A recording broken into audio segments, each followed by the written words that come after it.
Okay, so video's right to go.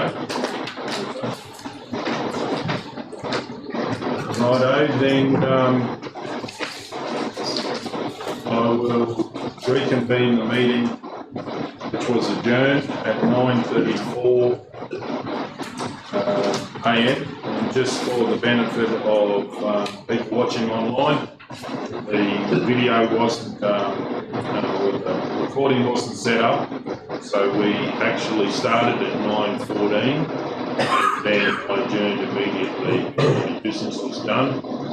So that's why you won't see that on there. Okay, so moving on to, do we have anyone to confirm of the minutes on the 27th of October 2021?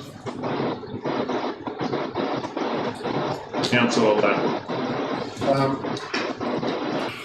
I'd like to move that the minutes of the ordinary meeting held on the 27th of October 2021. Please go ahead. So we started on the 27th, concluded on the 3rd, so it was all one meeting. It's all one meeting, yeah. But we adjourned it to the second date. Just looking at the wording in the minutes of a particular item, I think the words we left out. Okay. Now's the time to raise it. Yeah, so I need to know what was said on the table. Included or not included. Yeah, so might be conflict in Okay, so should we leave adopting the minutes till later in the meeting so you can view the tape? Does the mover wish to, which is 16. so There would be no conflict then, Mr. Mayor, it's already on the tape, it's just a discrepancy with the dairy.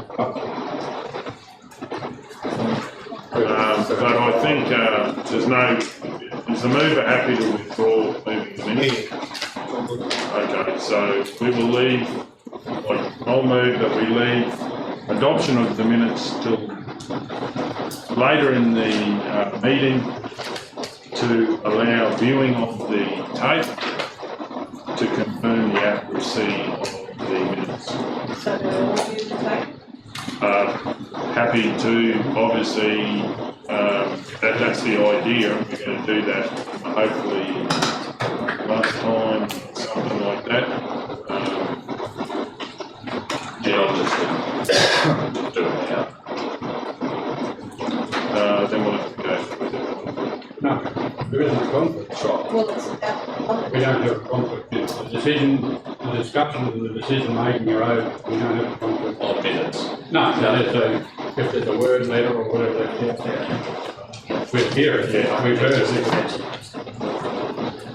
No, it's about 6:16. So what it's been said is that no one has a conflict, so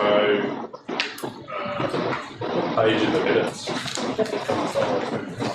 It's my understanding, I mean, it's just that the councillor has raised, asked to listen to the tape, just to see what's in the tape is exactly what's in the minutes, is that correct? Yeah. resolution. Okay, so can we get, well, if you want to do it now, we'll pull it up now. We can do it lunchtime. What's the word that's missing?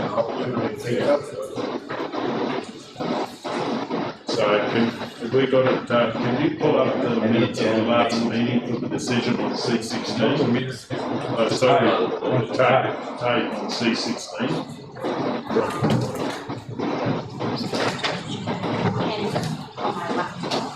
Yeah. Can Kelly do it so we can all see it on our roadmap?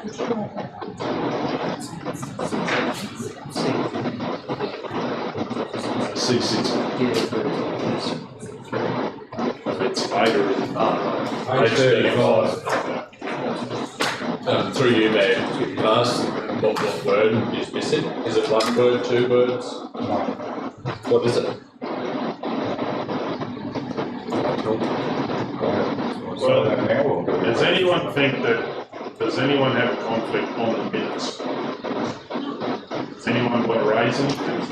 Okay, well, please go ahead, councillor. Okay, pretty sure I move that, number 2 is direct the chief executive officer, CEO, to take approve. And here it says to take manually finance. So it's one word.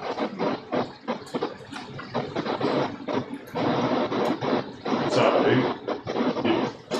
council wish to view the tape before you make a decision, or do you want to test the motion? Well, even if it's just over there, if they just have.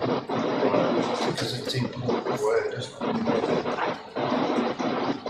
So in the interest of time, why don't we, it'll take a little while to pull that up. I think we can't be running a meeting and then looking for it at the same time. Well, is that correct? Can you look for it as well as record at the same time? I can look for it. Yeah. At the same time we do a meeting, or we need to stop everything? She's still taking it, well, I We can keep the meeting. that's Kelly's screen up Yeah, there. that's my. Yeah. The only thing, you won't hear the sound. On the Try, screen. yeah, I was gonna say, because that's. So there you go. Yeah, that's another issue. It's what it is. Test it. Focus on that. No, I was wondering if our topics might be able to find it.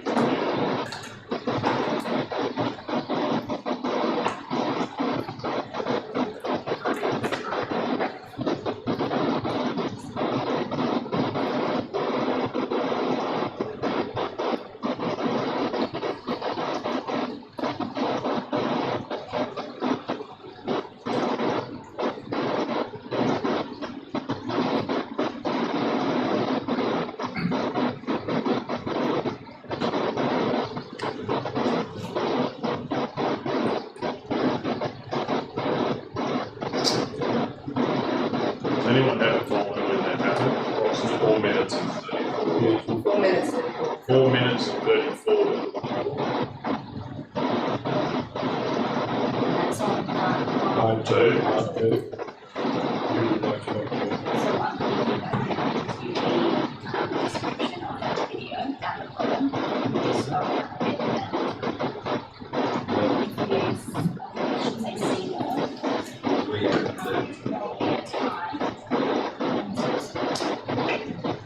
It's 4 minutes.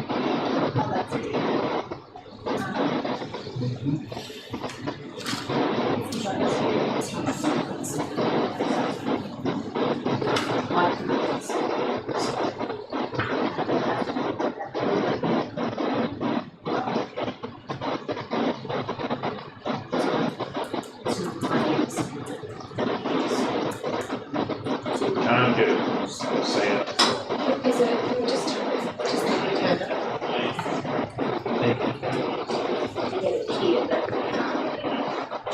No, you can't get it to speak at all.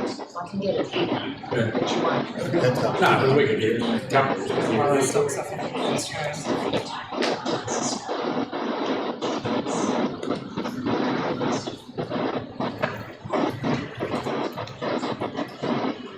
can get it on one platform, get it out.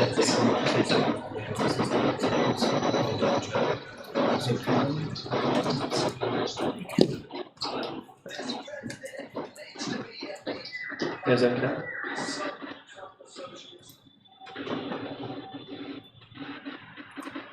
I think that's done.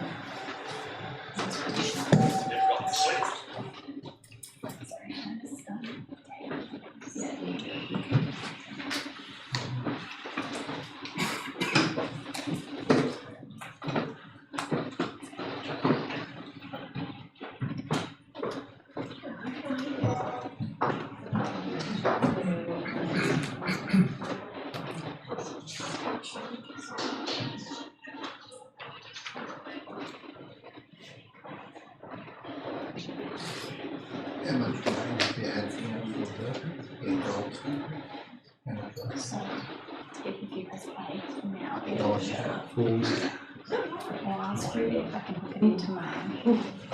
Can you bring it up there? Oh, I can find it. For the weekend. No, it's just one. No, You want for some? how much for So if councillors or anyone like to have a look, if we can play it. We won't be able to, we won't play it up there, Mr. Mayor. No, on the laptop, right? Yeah, you can. Just play it, Kel, I'm sure there's a couple of it here, it'll be enough.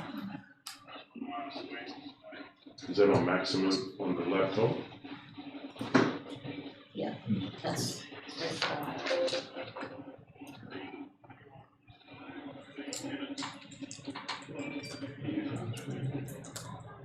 We need 4 minutes 34.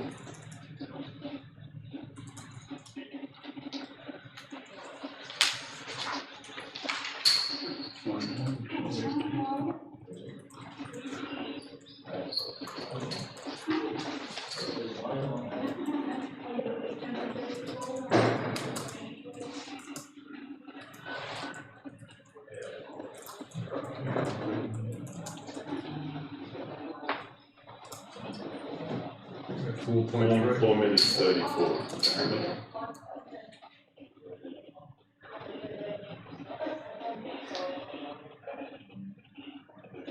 That'll do.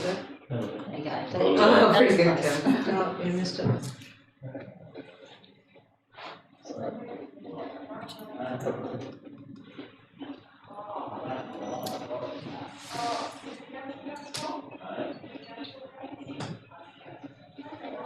I'll just play it from 4 minutes 20, right? That's what we do. Just Twenty- a good tendency. 29th of September, that video. Please bring this back.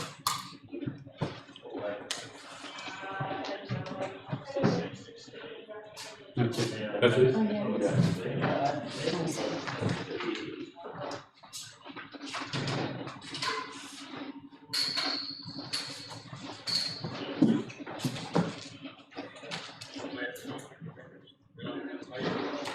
But it's further on because you would have had to go and close. Yeah, but that's right, that's Then right. the clock stops then. That's it. Yeah, and then you come back to resolutions. So we'll go and close, so clock stops and then sort of jump back in.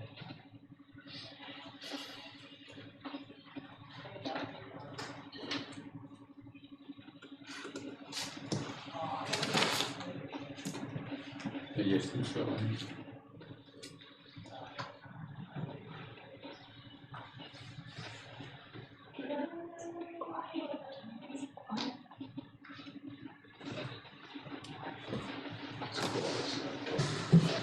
That's Rob talking, so it's a bit cautious.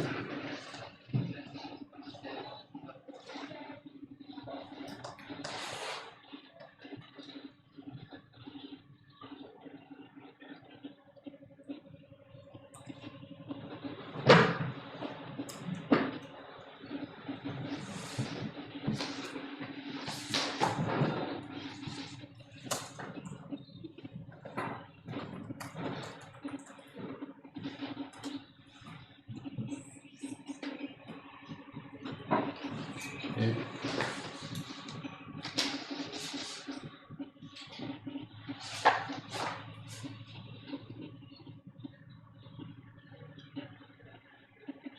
Oh.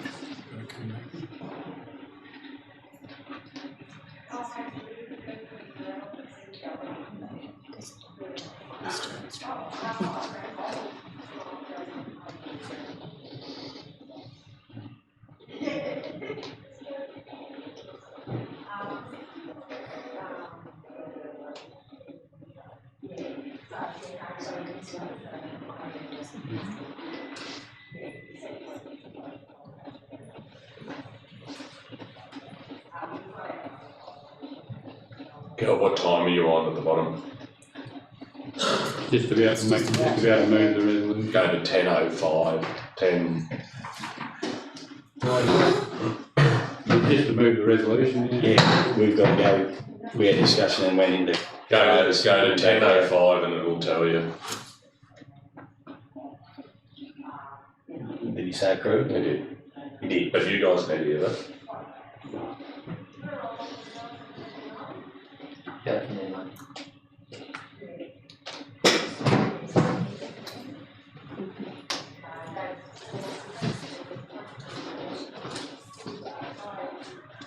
Definitely accrued. The word accrued in there, accrued annual leave.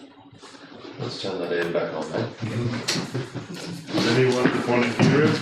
No, the word accrued definitely there, so. That's right, that's right. Excellent.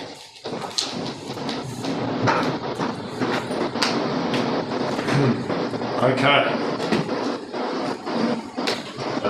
Well, Councillor Edwards, did you want to, who wants to move on the minutes? Councillor Edwards, you raised, did you want to? Or, I reckon someone else might have. So they have to be changed. yeah, you can move that in the, to amend. Did you want to move the minutes Oh, without? right.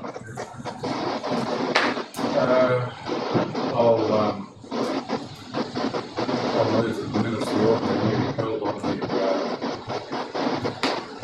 27th of October 2021. Mark, no, we've got no mic, we can't hear you. Oh, sorry. Not only from us, but from the tape from you. Okay, the minutes of the ordinary meeting held on the 27th of October 2021 and concluded on 3rd of November 2021 be confirmed, including the following amendment. Item C 16.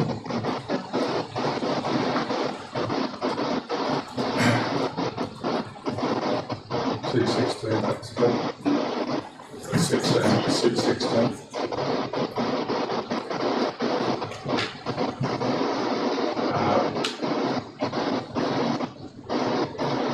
Resolution,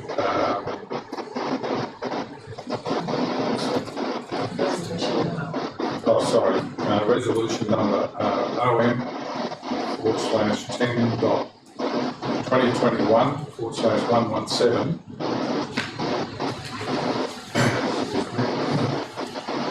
Include the word accrued prior to annual leave entitlements in point 2 of the resolution. Include the word accrued prior to annual leave entitlements in point 2 of the resolution. So you're happy with how it is up on the screen, Councillor Edwards?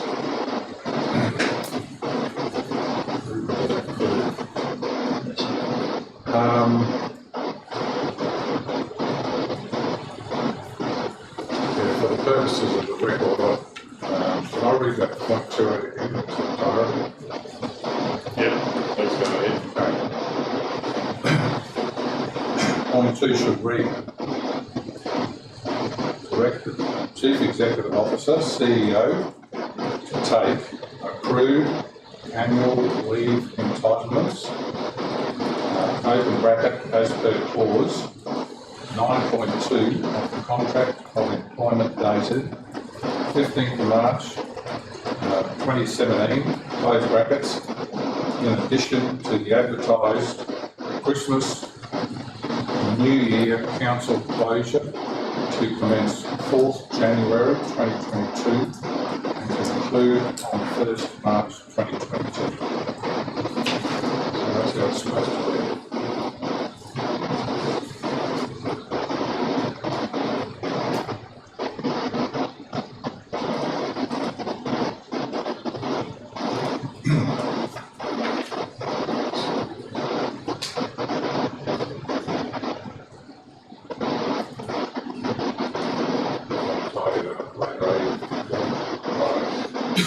Direct the CEO or direct the Chief Executive Officer. That's correct.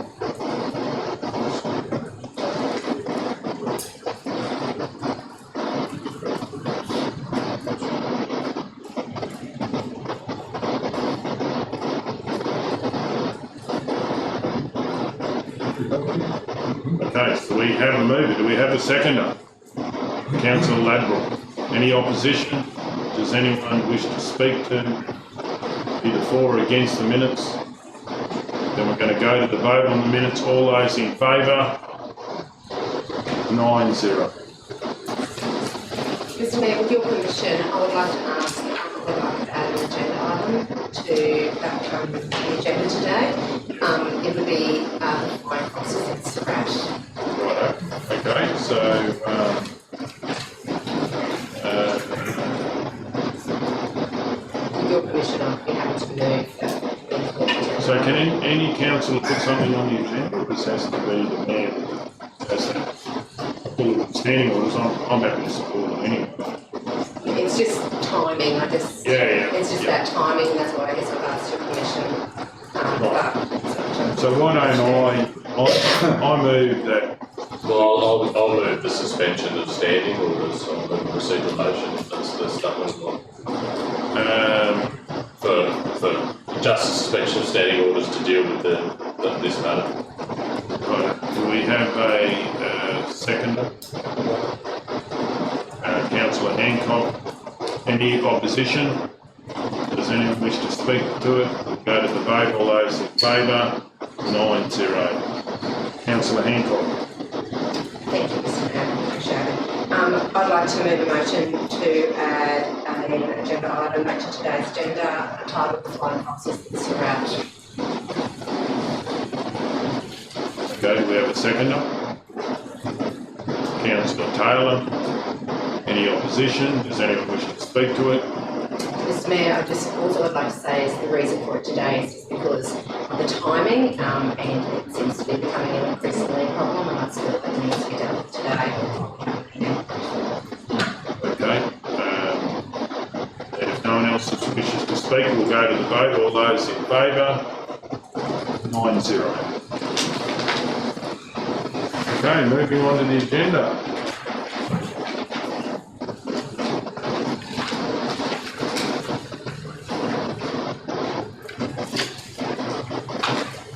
Item 8.1, Roma Neighbourhood Centre tenancy arrangements. I'd like to move, Mr Mayor. I've got a question, can I? Oh, Is that all right? Please go Through you, Chair. How can we deal with this matter when the advice, financial, the legal advice has not come back? Yeah. Councillor Rowan, what were you?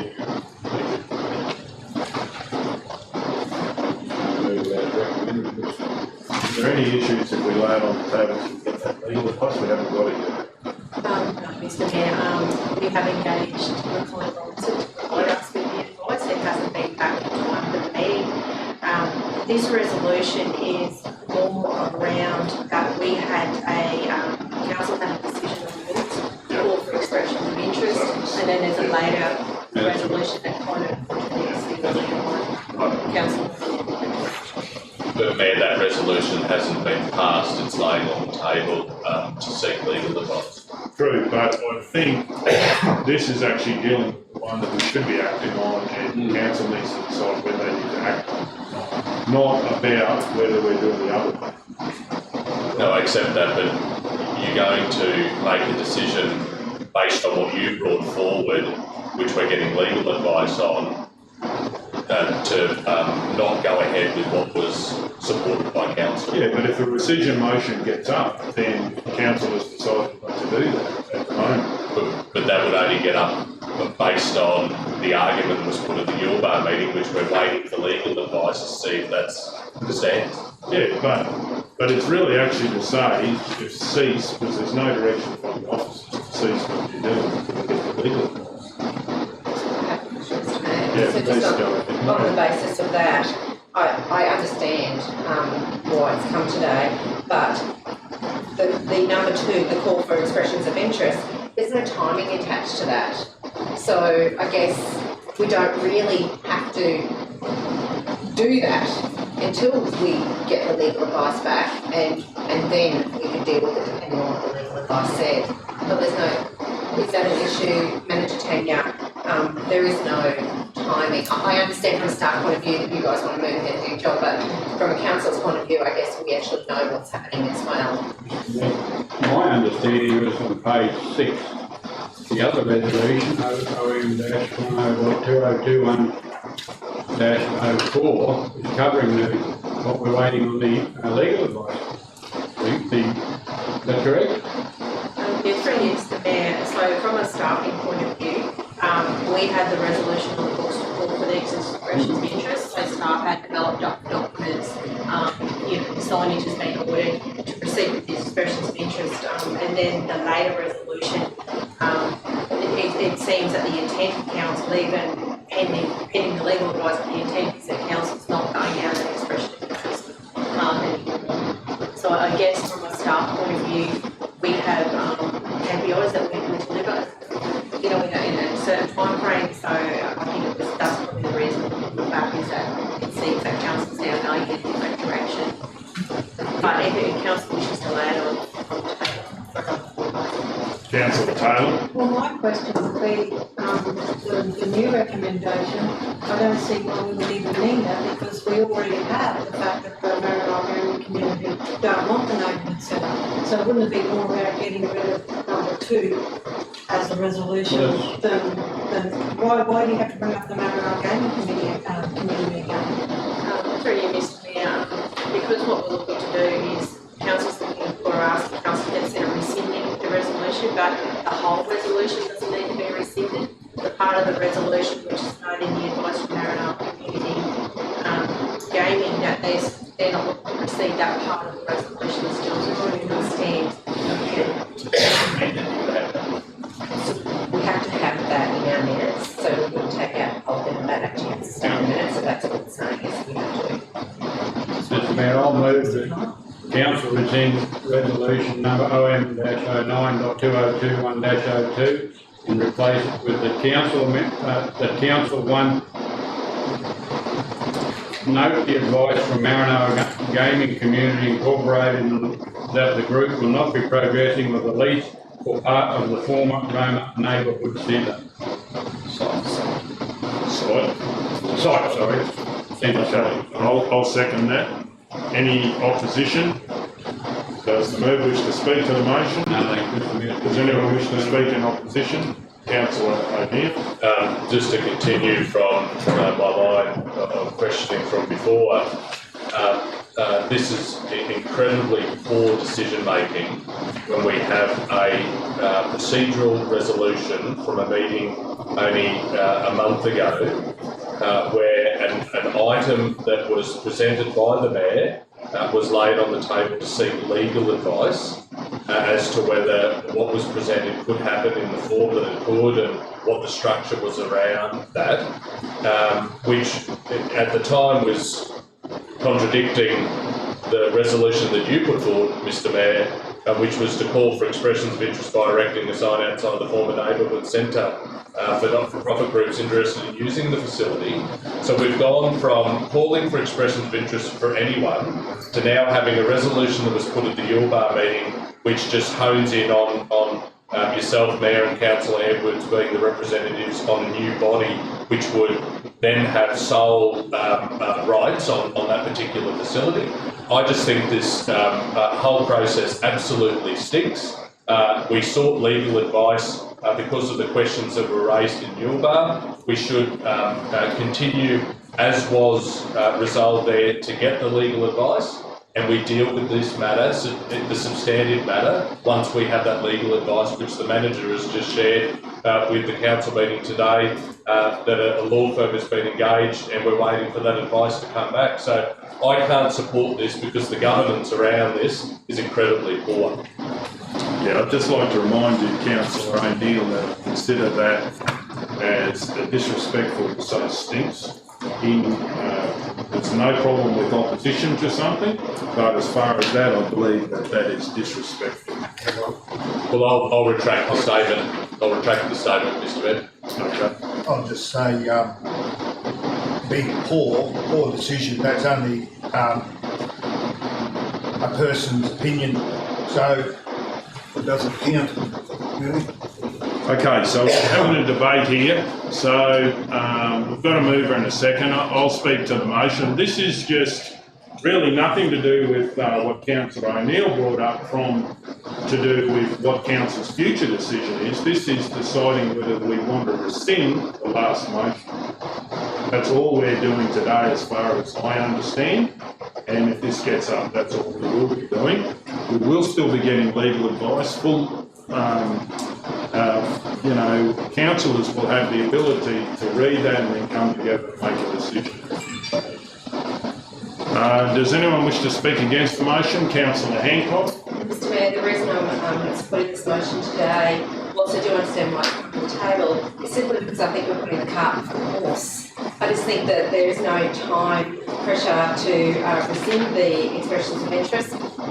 We could just simply wait till we got the legal advice and then actually make the decision, because we then might have to go back, if that doesn't stand, we might actually go back to wanting to do the expressions of interest.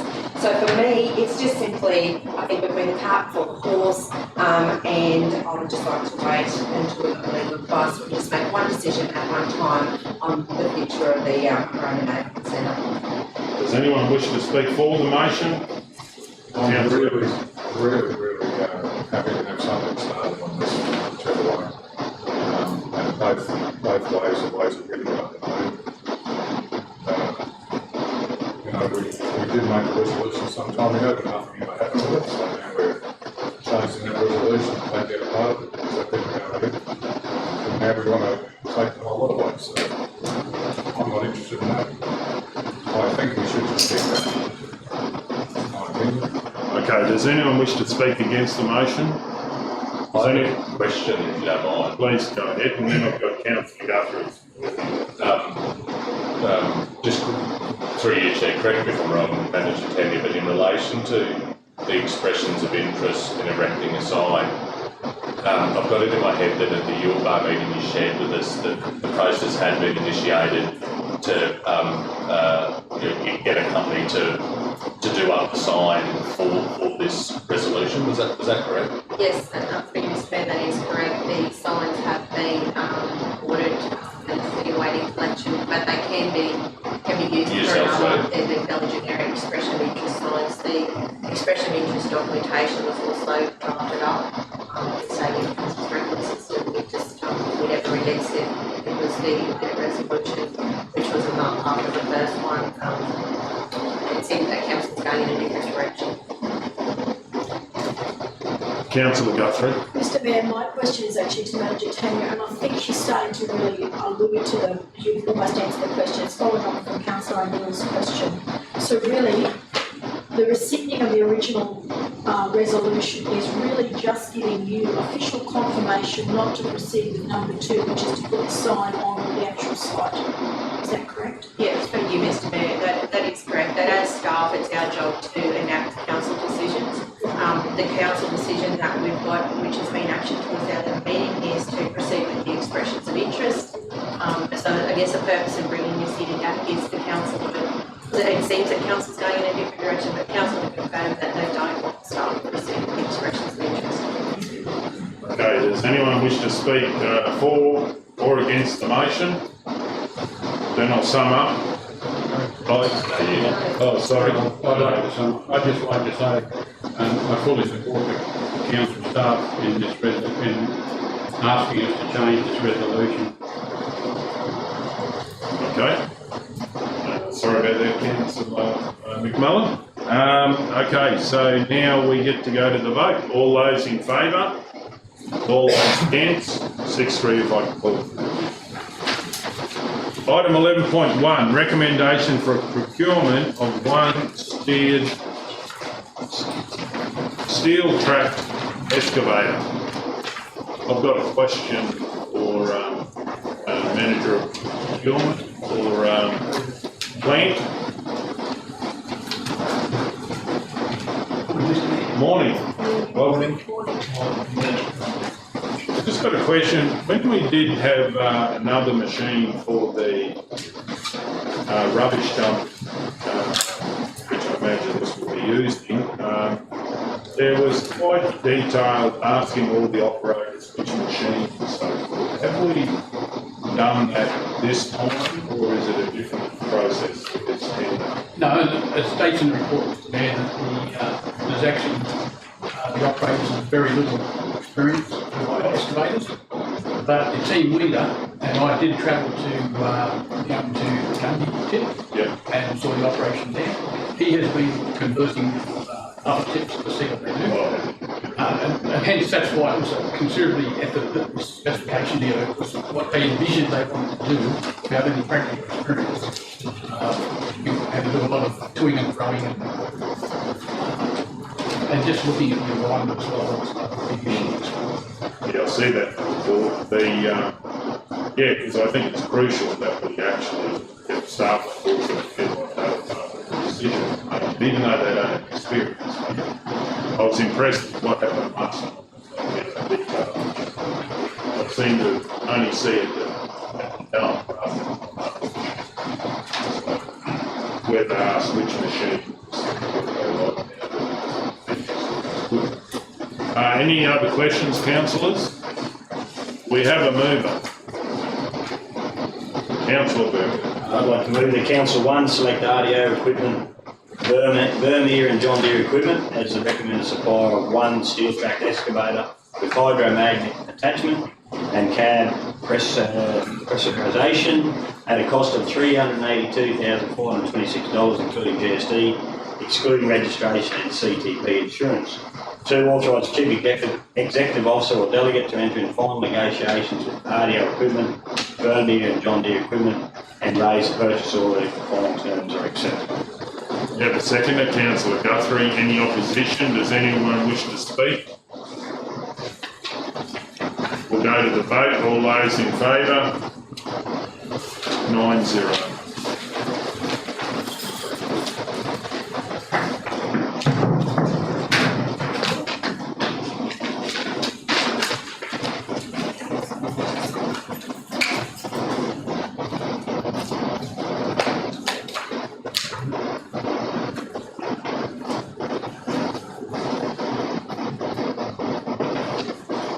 Item 12.1, extension to Council's urban water supply zone boundary, Wallumbilla. Do we have any questions? Please go ahead, Councillor Hancock, and then go through. Through you, Mr Mayor. Manager Graham, there's no cost associated with this that I can see in the report. Is that because we've just put in a policy, we're not actually going to be doing the work just yet, that will come at a later date? Is that correct? Gee, Mr Mayor, Council approved an extension of the water main in the previous budget. Yeah. So that water main's already been constructed, so this is just basically formalising the area. So the work's already been. So just doing the policy, getting it up to date. Okay, thank you. And I believe, like saying that area, you're allowed to do it in that area anyway. Yeah, no, I'm saying we haven't actually officially said that we will extend our area that we will supply. Is that correct? That's right. Yeah. So we've got to do that. Adding into the urban area. Exactly. Okay, Councillor Guthrie. Mine wasn't a question, I was just having a move. Please go ahead.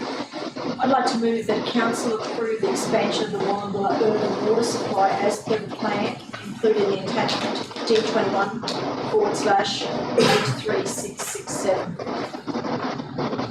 Okay, we have a seconder, Councillor Taylor. Any opposition? Does anyone wish to speak to it? We're going to go. I'm just happy to say that there are houses that have been built on the Wallumbilla North Road, and it would be great to have them have access to a regular water and an appropriate water supply. Okay, so if there is no one else wishes to speak, we're going to go to the vote. All those in favour? 9-0.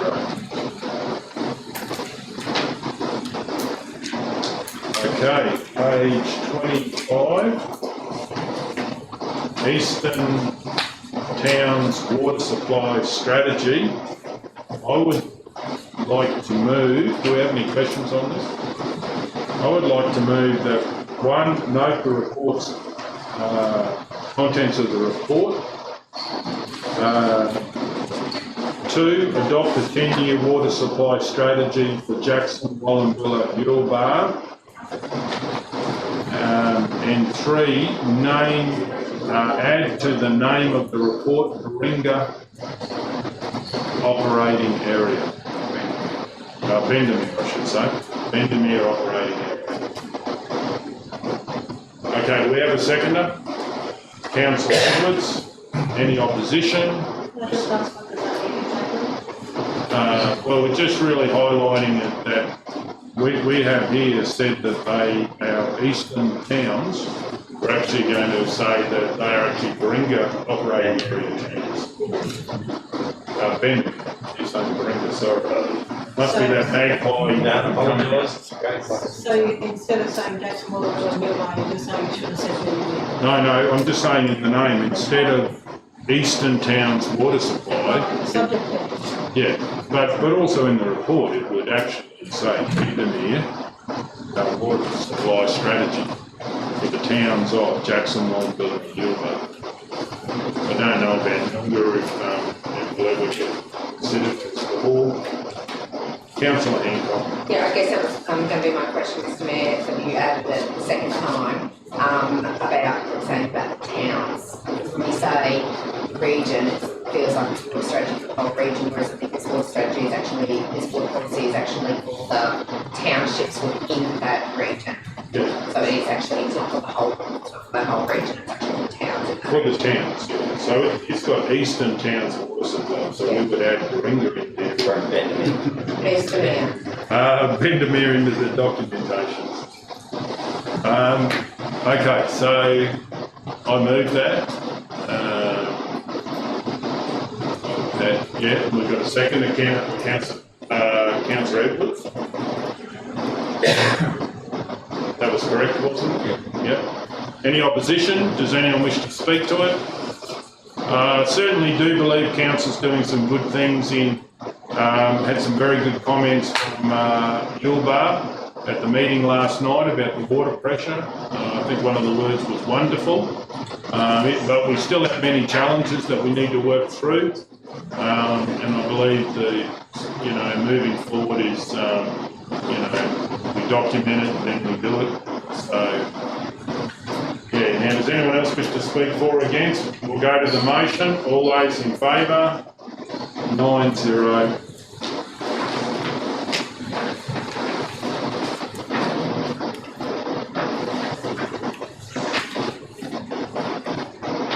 Page 59.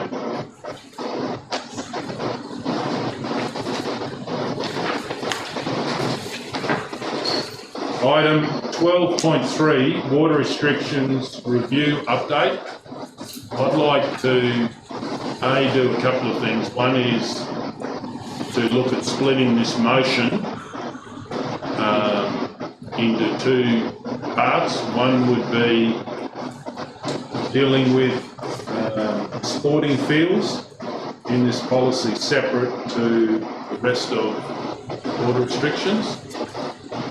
And then I'm going to deal with, put a declaration conflict of interest to do with the sporting fields.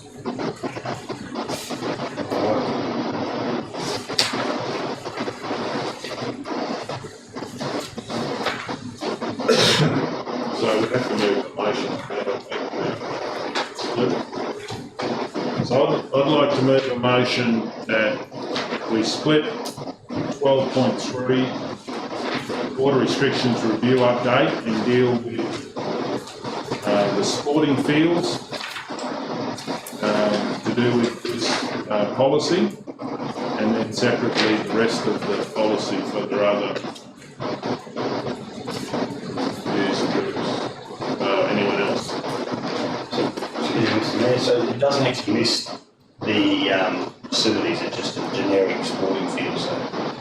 Actually, when I read it now, I thought it said actually. I'm asking the question because otherwise I'll have one too.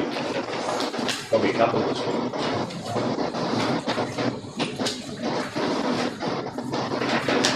Page 68 says sports grounds. Yeah, but doesn't say, Nothing said because it's just generic, and we all should be doing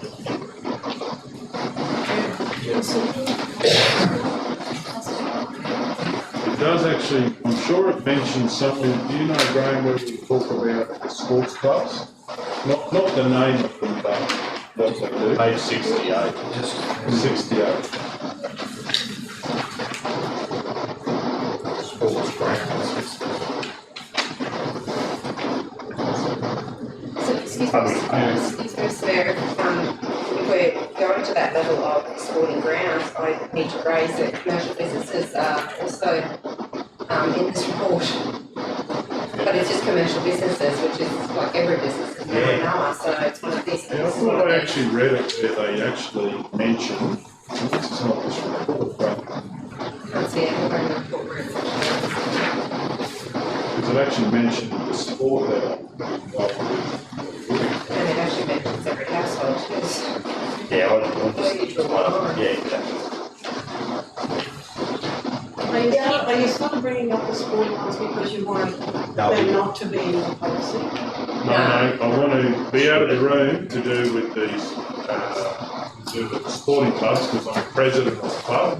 Yeah, but most of us are in a club, like I'm an executive of the gun club.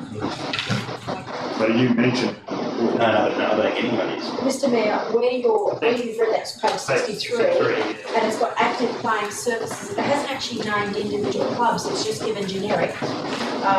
Croquet green, golf green, bowling green, football, Just soccer, it's actually identifying the sport being played, not the Roma Soccer Club or the Roma Turf Club, it's just the definition page. I think it's Well, where- we're the only That's the soccer only club. way that it's actually. We're the only soccer club in town. Yeah, well, It doesn't mention It doesn't mention the actual club, it's, Just so you soccer. the Bassett Park, there's only one race. yeah.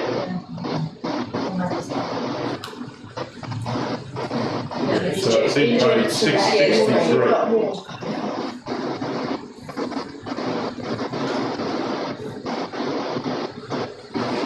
three, I think, Mr Mayor, we're going to do that, the one with three councillors left in the room, because nearly everyone, well, maybe council can, four don't use town facilities, so we don't have four left in the room, but parks, gardens, and everything come in the same banner. If that's what declared, not obviously conflict. So that's more than like everyone can use that, so that's, you know what I mean? Like That's what I mean. the- Gardens, private gardens, parks, Yeah, that's right, but it is in the, on page 63. But I still. Unless we declare it's an unsustainable. Well, that would be I'm sorry, Mr Mayor, that would be a reasonable procedural approach, I think it would be to establish that as a whole, maybe make a decision and then declaring and asking for eligible councillors to make a decision. Because, so I think I would keep it on those.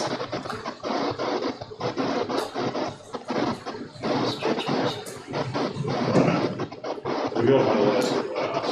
Yeah.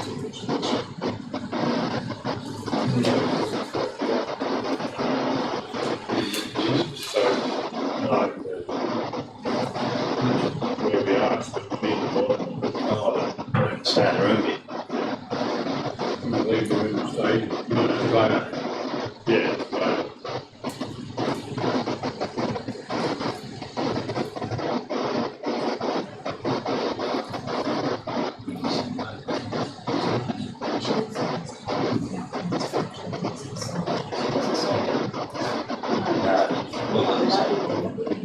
That's too low to leave.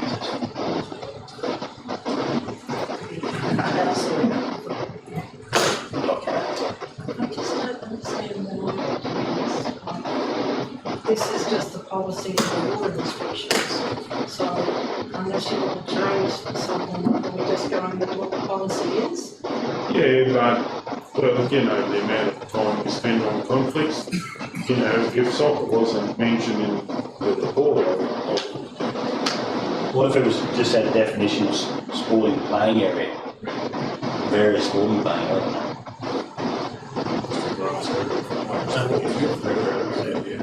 It's also got in the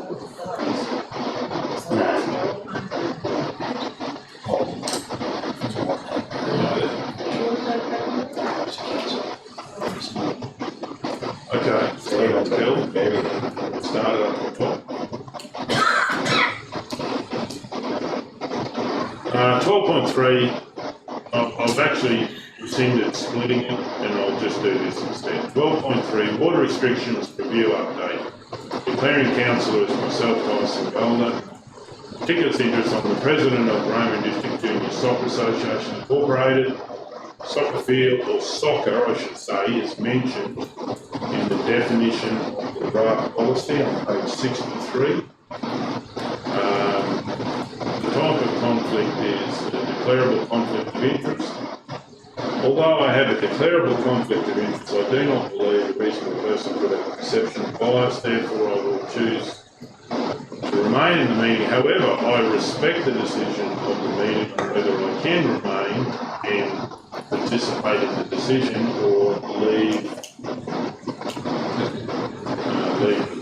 You don't have to say that. Phil, just soccer field wasn't mentioned. That's not what he said. No, Yeah, then he said, No, no. right? so I just said if we take out field, What you said, you're going to record Oh, yeah. minutes. Sorry. Well, anyway. Okay, I'll move that it is in the public interest that councillor Golder participate and votes on agenda item number 12.3 because a reasonable person would trust that the decision is made in the public interest. Can I just ask a question? That's all right. please go ahead. When it's a declarable conflict of interest, we still hold an executive position, because that's what triggered you to bring up the conflict. Because you're an executive, can you still opt to stay in the room? Well, it's not prescribed because it's not about, the matter's not the soccer club, right? That's not the proposal in front of us. But can you, when you still hold one of the top tier elected positions on a committee, I can't recall whether you can stay in the room. I don't know, that's why I would suggest that you could test it, see what counts for. I'm trying to format. Well, I move we lay this on the table till later in the meeting to get advice. All those in favour? 9-0. Okay, moving on.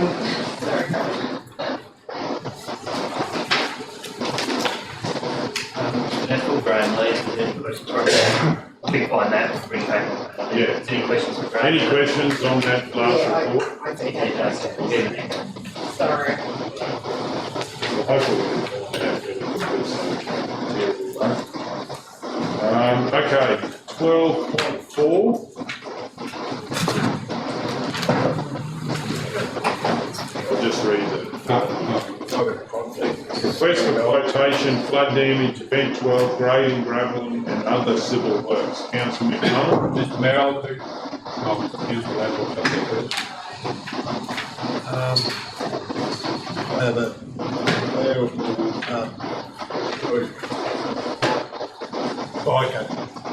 the description, or the item number is 12.4. The description, request for quotation, flood damage, event 12, grading, gravel and other civil works, declaring councillor is myself. The person with the interest is my wife and Alana Ladbrook. Particulars of interest, we live on El Dorado Road, the location where the works will take place, the type of conflict, declarable conflict of interest, and I will leave the room while the matter is being discussed and voted on. Okay, So I too have a conflict of interest in 12.4. Request for quotation, flood damage, event 12, grading, gravelling and other civil works. Declaring council myself, Jeff McMullen. I have an arrangement with the neighbours, with neighbours, and they are mentioned in the report. Roma Earthmoving Drive Limited, declarable conflict of interest, and I'll leave the room while the matter is discussed and voted on. okay, do we have councillor, any other conflicts? Jeff, as you come past your laminated page, I'll just have a look at that again.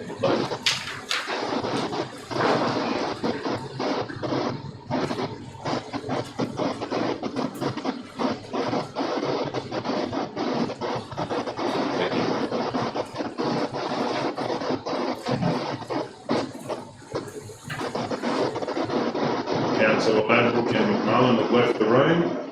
We have a mover. I have a question for you. Please go ahead. Let's contract the person who gets the job. When they're doing the roads, is it still through an engineer, like is it, or do they just know what they're doing and they just do it? Yeah, so it's through you, Mr. Mayor. As part of flood damage, we have like a contract supervisor, there's an engineer that does supervise the work, so, and built into the request for quote, because it's linked to flood damage, there's a set standard that we have to restore it to, so that in itself is defined in the request for quote, so that everyone's pricing the same type of work. But correct, there's a dedicated resource that will go with this. There'll be a report next meeting on drainage structures, but this is just the grading at this stage. Thank you. Okay, so we have a mover. Councillor Taylor. I'd like to move that Council 1 select road referring Private Limited as preferred tender for BP 265433, flood damage event 12, grading, rubbing and other civil works, noting the submitted price of, this is $1,895,048.80 exclusive of GST, including GST of $180,504.88. Sorry, $189,504.88 for the total value of $2,084,553.68 for the event 12 civil works damage flood works program. 2. Authorise the Chief Executive Officer of Delegate to enter into final negotiations with Brownei Private Limited and form a contract to carry out the works if the following terms are accepted. We have a second, Councillor Guthrie. We might just shut that door if we can, please.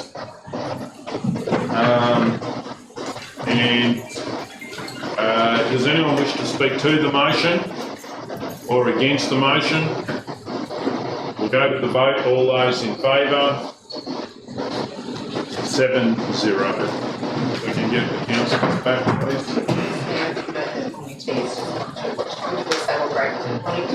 It's 10:30 now. It's there, is it? Okay, we'll adjourn for morning tea. Item 14.1, life-sized replica sculpture of the Rhoetosaurus Brownei dinosaur. I'd like to move that consultation be made with Roma and Bungle Gallery Subcommittee, which has been involved with these sculptures, as feedback on where they believe if council went ahead, the dinosaur could be part of a welcome to Roma or a entry to Roma.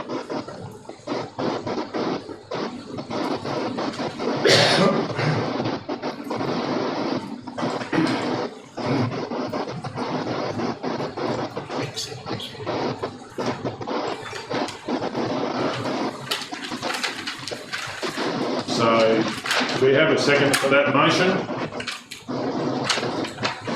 Councillor Ladbrook. Yeah. Are we leaving the rest of the other? Yeah, so basically, anyway, I can answer your question. I certainly see the recommendation, but I believe that the sculptures have been the most amazing tourism experience in their first year, and having a full-size dinosaur which was actually found here, where people can come on the highway and see it, could be part of when the sculptures come and go. It could be at that end where it's really making a statement. So but we'll get to that. Is there any other questions? Oh, Mr. Mayor, so that, the next stage could follow on from that, like, say, depends on what feedback we get from that group, whether we, Yeah, correct. one, need to go back to this project working group, or, so you're not shutting the door on that. No. So basically, what we're saying is the most successful, I believe, tourism strategy we've ever had in the first year has been those sculptures. So to give them an opportunity to say, in that precinct, which they've sort of created, or maybe down the big reg end, you know, remember the amount of cars that come on the highway. So this is about getting their feedback about the full-size dinosaur. And then obviously we can, yeah, because reading the report, that's probably heading in a different direction. I think that subcommittee of the gallery are right on the sculptures, what happens all around Australia. Just a follow. But you wouldn't, I personally, I wouldn't have it near the big rig, you know, have, you know, conflicting headline acts, I suppose. But I think it's a great thing. Yeah, councillor Guthrie. Mr. Mayor, I believe that the Rhoetosaurus Gallery Subcommittee should and could and really be very keen to be involved. I'm just going to suggest, would it be maybe an initial consultation be made, and then to flow on with the intention of establishing a project working group, so that they're actually very much front and centre for involvement in or invitation to be part of it. Well, I was hoping that this would actually bring it back to council and get their feedback about what they think to do, and then council will make a decision then what they want to do. Councillor Ladbrook. Yeah, just, so council, we, adopt them.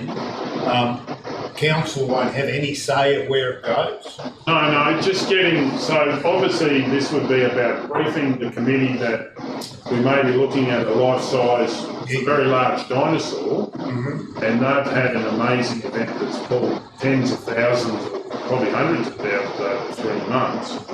Stop. Where do they think it would be part of? Because those, every year, most of it goes away and then it comes back with a new one. But it could be actually something in that, it doesn't have to be a big rig, but just in that vicinity. Mr. Mayor, could I propose an amendment, please? Yeah, I'd like to propose an amendment that Council 1, take it, tell the members to go up to the top, take what the Mayor put in, make it top point 1, please. And then the other 2 dot points carry on 2 and 3. How does that work?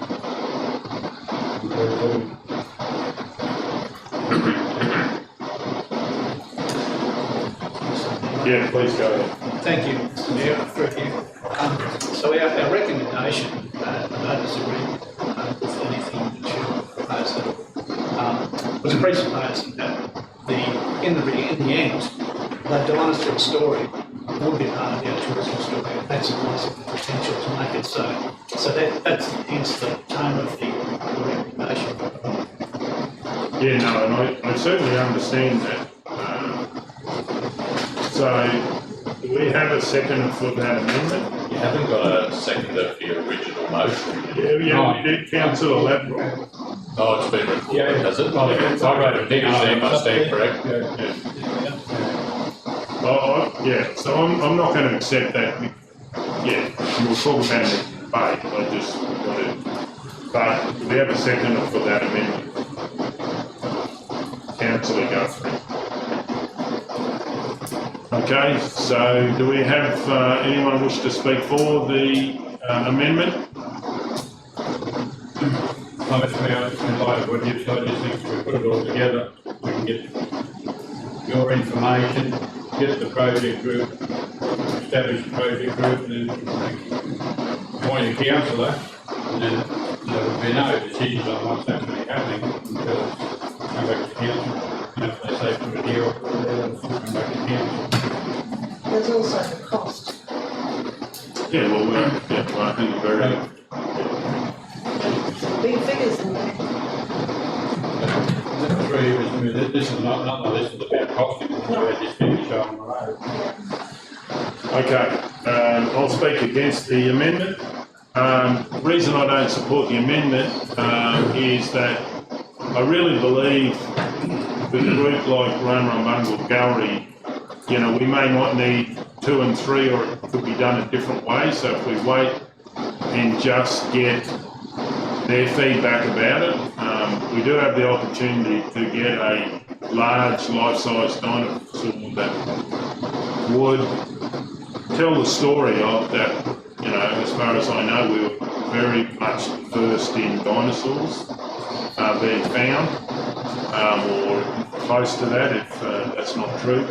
And this is an opportunity just to go and not go to those other stages. I also don't support it too because I believe all councillors should be involved in what happens in the future rather than appointing a councillor to the project working group. So, okay, does someone else wish to speak for the amendment? Just a question really, or suggestion.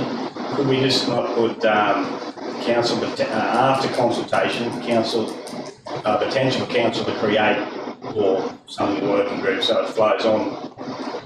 So if Roma Bungle subcommittee don't want to do it, then if they're willing to do it, we don't need to do the next bit, but we won't know until we speak to them, I suppose. But should it flow through that then? So you're asking for a change in the amendment? Just a, You can't amend it. Amendment's got to be cooked, you know. I don't prefer. You can't. Okay, does anyone wish to speak for or against the amendment? I just have a question about the process, Yeah. so we're clear. So, right now, if we vote on the amendment and it gets up, that then becomes the motion and it's gone with moved on, is that correct? Yeah, that will become...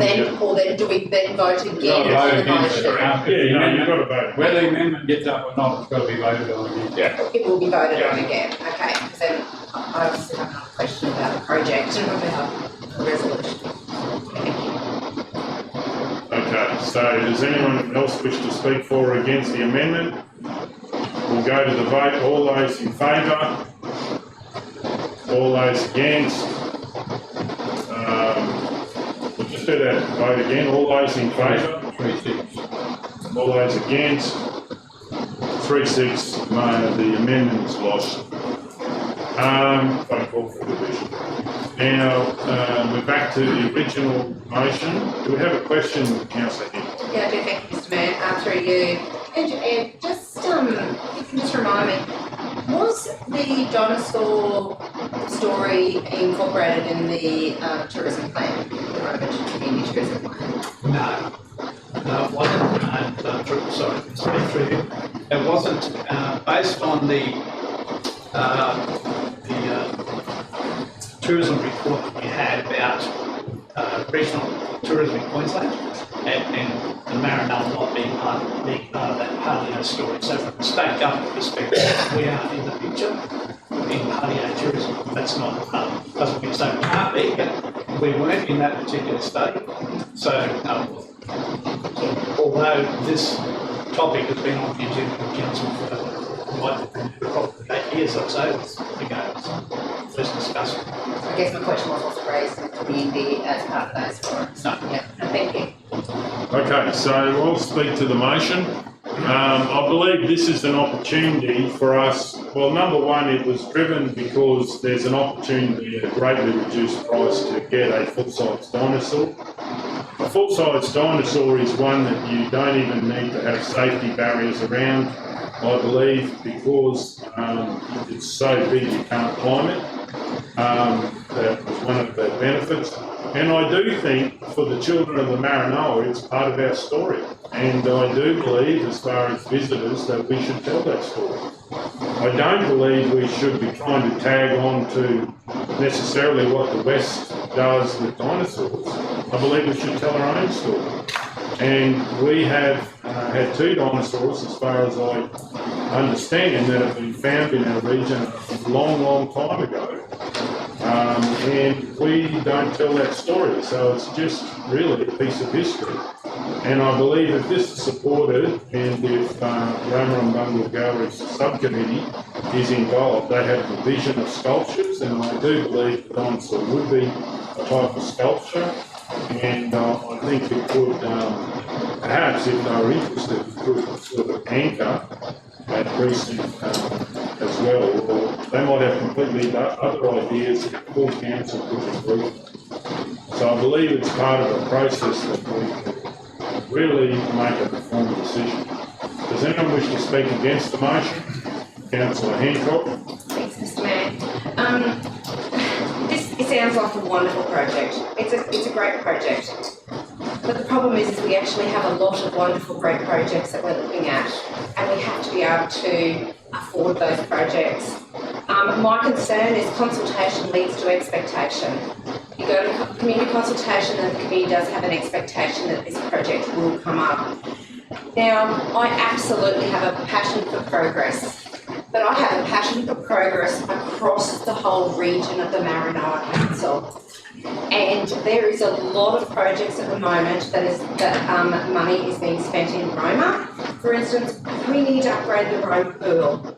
That is going to take a lot of investment for our finances. We're also, the entertainment, the Children Entertainment Centre got up to look into that just the other meeting. And there is other projects on the agenda that Council's looking at that have not yet come out. There's a lot of projects that are being focused on for the Roma community that I 100% support. We are a whole region and I support the benefits of progressing Roma, but I also support the benefits of supporting our regional towns. And we have projects in our regional towns that we don't yet have the funding to be able to complete. And so only on this basis, if we had the biggest bucket of money and we could complete all these projects, I would 100% support this. It is just about, at this time, in the budget we have, being able to work out what is a priority. And at this stage, I just can't prioritise this project over other projects that are already on the table. Passion for progress? Absolutely. But we also need to be able to prioritise which projects we can complete and when we can complete them. And it's on that basis that I just can't support another project at this stage for the Roma. Okay, does anyone wish to speak for the motion? Or against the motion? Councillor O'Neill. I hope it's appropriate now that I can express my own opinion and view on this item. If it was the original resolution that was put forward and recommended by the staff, I could have supported it. I've been lucky to have now been on council where both mayors that I've worked under have seen this particular item as an agenda that needs to be pursued. Mayor Rob Luffman was very passionate about seeing the history of dinosaurs in our region shared with the community, and Mayor Goldie, you've continued that. My concern is that this particular resolution is too narrow. I have the utmost respect for the Roma and Bungle Gallery, the work that they did in establishing the project that they got off the ground with what seemed like quite a lot of ease, but it wasn't. It was a lot of hard work, and they reaped the benefits for that. Those sculptures, those cockatoos still look amazing there when you drive past. I just think they are one of many stakeholder groups that should be engaged when you're exploring the project. I think honing just in on them narrows it. I think the resolution that talked about establishing a working group of interested internal and external stakeholders, the Roma and Bungle Gallery are an external stakeholder. I think the addition of a paleontologist would provide that expertise to the working group. I share Councillor Taylor's concerns around the financial contribution. I see that there's a significant range of what this could cost, but we're not going to know what that costs unless there's a little bit of work done to bring that back to the table. In terms of a council being appointed chair of the working group, that doesn't faze me in the slightest, because just like we've done with the street Christmas organising committee, anyone and everyone can attend. And I think that's really important. So just having a councillor chair, it means that it's focused, but it doesn't stop any of the other councillors attending to see what's happening and to be able to see first-hand the discussions to be had on what ultimately would be a major investment for the town if it went ahead. And I also agree with Councillor Hancock, there's a lot of money that needs to be spent on some major assets in Roma, and there's been a lot of money that has been spent on projects, etc., out of the major centre of our region, which is Roma. We've got to make sure we're being equitable right across the region. But I just think this is too narrow, just going to the Roma and Bungle Gallery Subcommittee, and if the substantive resolution was put just on its own, I would have supported it, but as it stands, I can't support this. Does anyone wish to speak? I'd just like to speak to the motion. Whilst I did move an amendment, there's quite a few people that had financial implications in it. This resolution, I know there's no financial commitment at all at this point in time, so if that resolution gets up, it won't cost too much. Okay. No, I'm just saying there's no financial implications. I'm not saying anyone said that. Thank you, Deputy Mayor. Now, does anyone wish to speak against the motion or for the motion? I'll just sum up. I do believe we need to back the performers and the people that have got runs on the board. I do believe that we need to focus on rural roads, curbing and channeling for people that don't have it. There's many challenges, but I also believe that we've got different sectors. I note that Council has agreed to spend a large amount of money on the big rig. If we had that argument in place, it may not be supported. That has been supported, I respect that. This is an opportunity to really just tell our history so that people coming through Roma and the children of the Maranoa will get to know, oh, I didn't know that, and then everyone knows it. And as the Deputy Mayor said, there's no commitment that we'll be spending money, but I do believe it's good governance to get information from the subcommittee that have done an amazing job in their first year. Okay, we'll go to the vote. All those in favour? All those against? 6-3 upon call for the Okay, moving on. Page 101, I believe.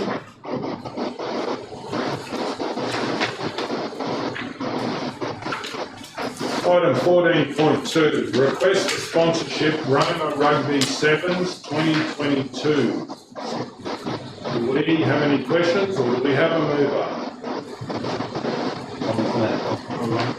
I'm happy to move this to question first. So once again, this is going to kick into our ever-dwindling bucket. So, if council resolves to include this, will have been $1,700 remaining out of the sponsorship bucket.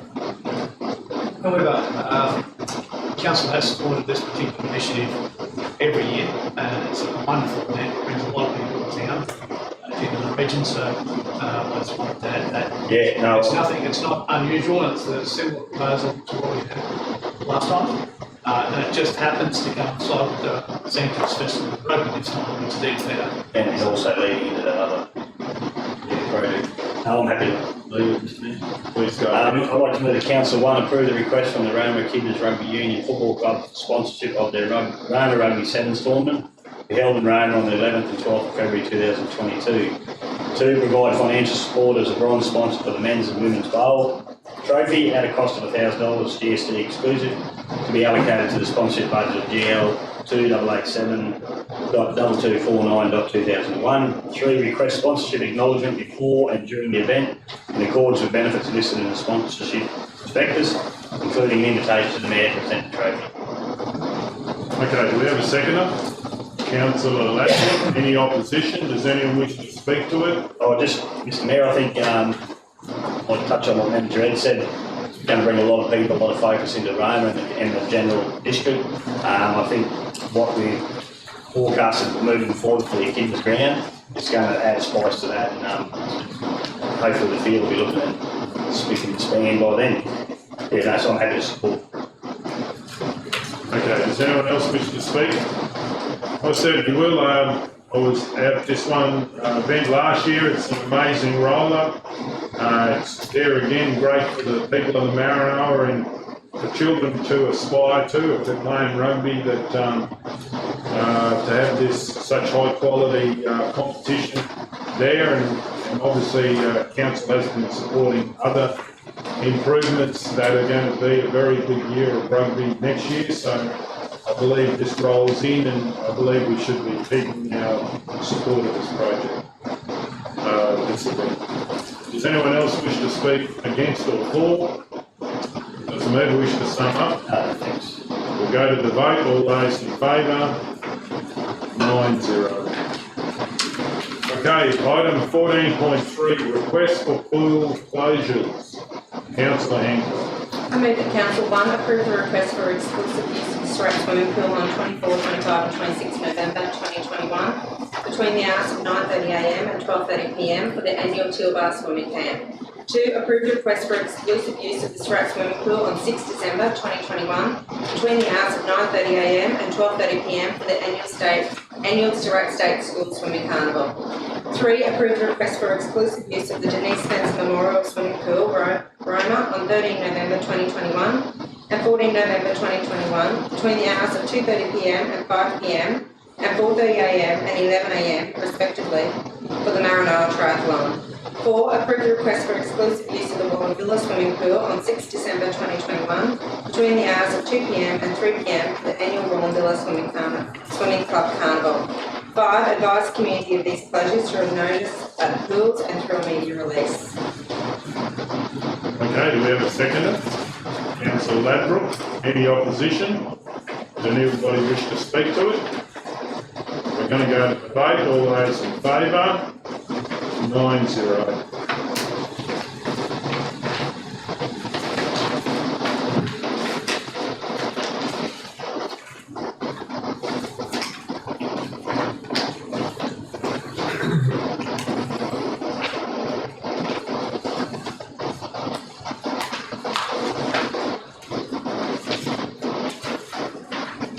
Item 14.4, Roma War Memorial Cenotaph upgrade. I've got a question. So we've got here council note the report as presented. Are we still applying for that? So, through you, Mr. Mayor, what has happened is out of that meeting, I was given an action sheet to provide a report. That report was drafted, but at the same time, Cameron's team was doing a lot of work, which I understand was a fact of the council with regard to some funding opportunities. So this report is just based on what council needs to consider in terms of the heritage listing in the state heritage register when it comes to Cenotaph. It's just a standing information report that just the council did. And I'm speaking to RSL about it. They were saying that you can get it in and then get the approvals if you get the, as part of the, before you construct, you get the approvals, you get the funding. So it can happen as part of, chicken and egg, you get the approval to do that. And there is some information sheets as well that the state puts out regarding heritage places and what kind of work can and can't be done on a heritage place. And also, so I think as part of the project, and Cameron's aware of this, so they'll be making sure that any project gets put up, that any approvals that need to be sorted is. Okay, do we have a mover on this, Councillor Guthrie? I'd like to move the council note the report as presented. We have a second. Councillor Burke. Any opposition? Does anyone wish to speak? We'll go to the vote. All those in favour? 9-0.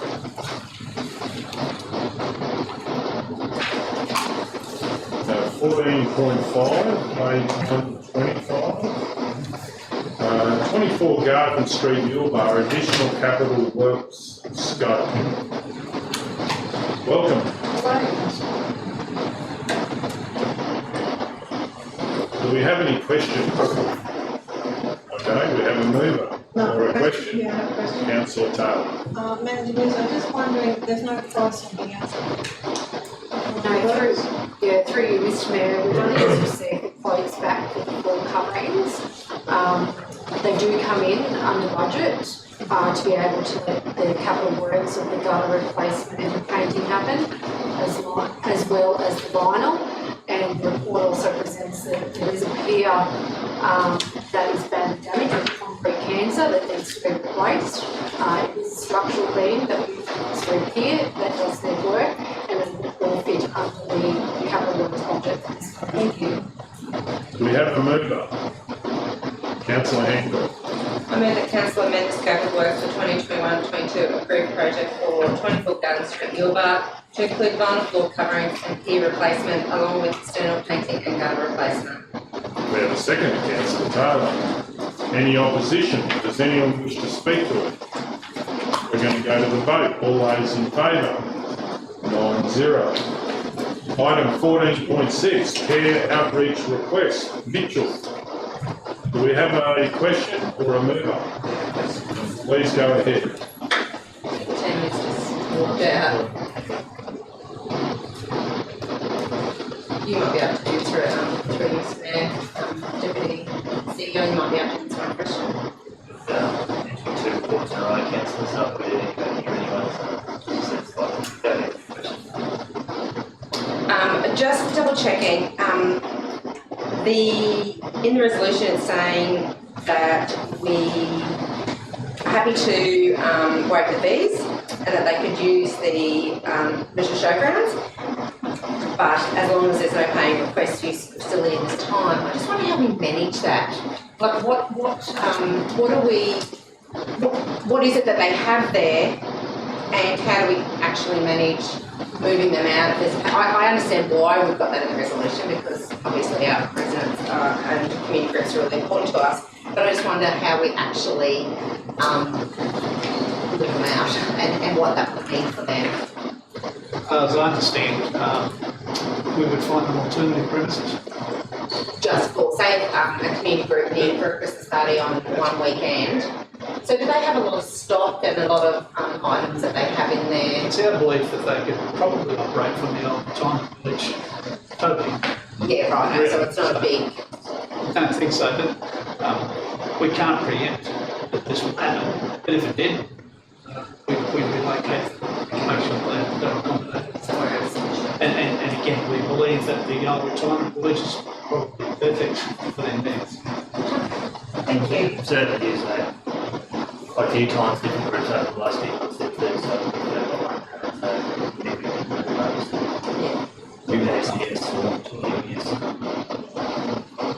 Okay, we have a mover. Question. Councillor Amy, please go For the ahead. chair. There's other than the main shed at the Richard Showgrounds, there is other buildings that they could be relocated to if needed. If the circumstances arose, we would find place to operate. Because we're talking 3 people, aren't we? All that. It's likely we'd get notice. It's not about the accommodations that are there. Well, they're here. Yeah, but there are some quite substantial buildings. Through this meeting, and I think the more drama would be if they were staying there, if there was a party, if you hear a situation, so you said you'd be able to shift that easily, but then 3 staying there if there was a Christmas party. What join in? Christmas, yeah, true. Okay, do we have any more questions? I have a mover. I'm happy to move. Please go ahead. Did you want this aspect of the resolution? It's up to the mover. It's clear now. I'll move that council won't waive the fees for care outreach to use the main shed at the Mitchell Showgrounds from the 17th of November 2021 to the 12th of December 2021 inclusive, as long as no paying customer requests use Customer requests use of the facility at this time. 2, allocate a fee waiver from GL 2887 2248 2001. No, I just see a potential issue.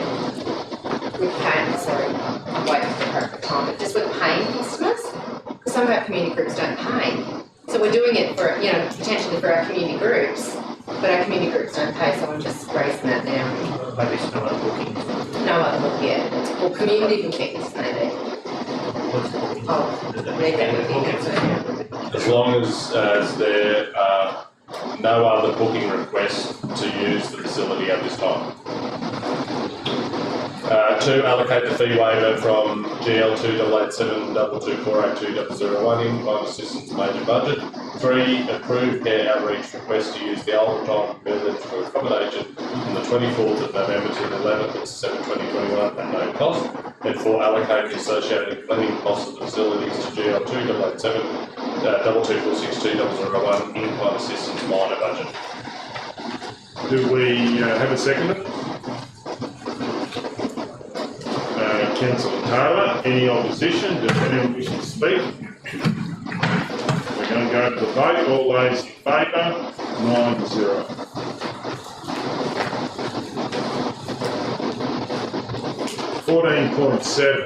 Roma and Injune visitor information, Christmas and New Year operating hours. Councillor McNaught. Mayor, I'll move that one, council close the Roma Visitor Information Centre, Injune Visitor Information Centre and the Big Rig on the gazetted public holidays from Saturday 25th of December 2021 to Tuesday 28th of December 2021 and Saturday 1st of January 2022 to Monday the 3rd of January 2022, New Year's Day holiday. 2. Open the Roma Visitor Information Centre, Injune Visitor Information Centre and the Big Rig from December 23rd and Monday 3rd of January, excluding the above mentioned public holidays, between 9 AM and 2 PM. 3. The last Big Rig night show, Sunset Experience, for this year be held on Monday 20th December 2021 and the first show of 2022 to be held on Wednesday 5th of January 2022. We have a seconder. Councillor Guthrie, any opposition? Clarifying, Mr Mayor, Councillor McMillan, so the top cal, when it says that council, it works for except for number 3, that council, the last Big Rig show. So maybe a suggestion would be 1, that 1 council close, and 2, that council open, and then 3, that Big Rig. If you put that council at the top, Deputy Mayor, it doesn't make sense for number 3. Do you see what I'm saying? Oh, right. Do you see what I'm saying? So just yeah. I'm happy with that. And have you got Wednesday highlighted for a reason? Okay. On Wednesday, 5th of January. Wednesday, What are we in? 23rd. Wednesday the 23rd of December, or Monday the 3rd of January, excluding the above mentioned public holidays between 9 AM and 2 PM. I've just got a question on that. Obviously, people use that break and still got COVID effects. People will not be easily able to travel overseas. Some will, but not necessarily everyone. Is there no opportunities to shorten the time for the night shows? There's no staff will be available, there's no one that can do it that you know about. We've got no sort of capacity there. Well, we could, we could assistant staff attend those things if we wish. This is intended to give you a little bit of a break up the season. So it wasn't more about that, but if there was something else that wasn't, how the numbers been, like we could have shown in Christmas. We do this every year. Yeah, that's exactly what happened. Well, whilst it's been under our management. Yeah. We've been doing this. So the staff that do the night show are casual staff, so they get a few hours anyway. I suppose that permanent staff would be asked to do that. Well, it's more if someone's interested in it. Yeah, we Probably. we generally put the teams in these kinds of initiatives, and it's about their welfare, and given that that's quite a strong year, and it has proven to be no impacts really we've heard about, seems reasonable, to be consistent. Okay, now, does the member wish to speak to the motion? Does anyone wish to speak in opposition or speak either way? We're going to go to the vote. All those in favour? 9-0.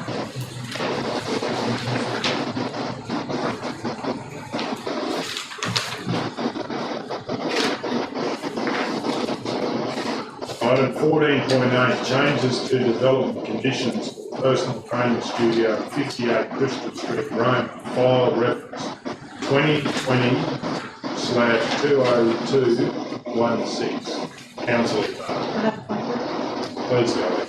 Item number 14.8, description changes to development conditions of the personal training studio. Councillor Taylor, big girl speaking up. Big girls voice. Changes to the development conditions for the personal training studio at 58 Chrystal Street, Roma, file reference 2020/2216. The declaring councillor is myself, Wendy Taylor. The person of interest is Fiona Founders. For particular, I'll be interested in training with Fiona. I have a declared conflict of interest, and I'll leave the room while the matter is discussed in my room. Any other conflicts, councillors? Councillor Taylor has left the room. Do we have any questions, or do we have the mover? Councillor O'Neill. I'm happy to move. No question. No question. I'll move that A, council issue a decision notice, change application Fiona Flanders. B, decision notice, change application, approve changes to development conditions as attachment 1 of decision notice 2020/20116, dated the 16th of December 2020. And C, the decision notice, change application be accompanied by development approval showing the following changes to attachment 1 of decision notice 2020/20116. That the following condition number 6 be amended from the proposed carport as shown on approved drawing 001 site plan shall remain open-sided front and sides and must not be enclosed without the further written consent of the council. 2, roller doors and metal louvers shall be installed on the front north elevation of the personal training studio. When operating and where practical, roller doors and metal louvers shall remain open to ensure that the visual bulk of the studio is reduced to the greatest extent possible.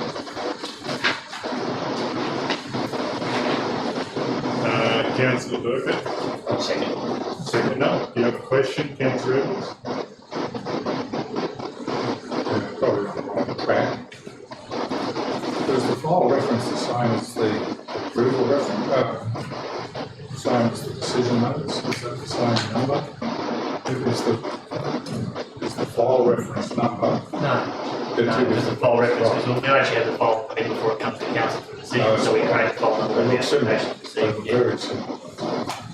Oh, yeah, I can see what you think, it's a typo in the report, but that's the correct number. Yeah, there's a 116 and a 216 there. Okay, so we have a mover and a seconder. Do we have anyone that would wish to speak to the motion? No, Mr. Mayor, I just got one quick question, if that's okay. Please go ahead. Just on page 141, the context, is it just a typo, or am I reading this wrong? The development approval of further extension of character control. This is page 41. Yeah. Is that just, I think that Under context. Oh, there it is, yeah. yeah, that's just a typo, isn't it? Yeah, perfect. Okay, does anyone wish to speak for or against the motion? We're going to go to the vote. All those in favour? 8-0. Council, the last one, we changed it was the same one that was. No, I just wanted to double check, that's okay.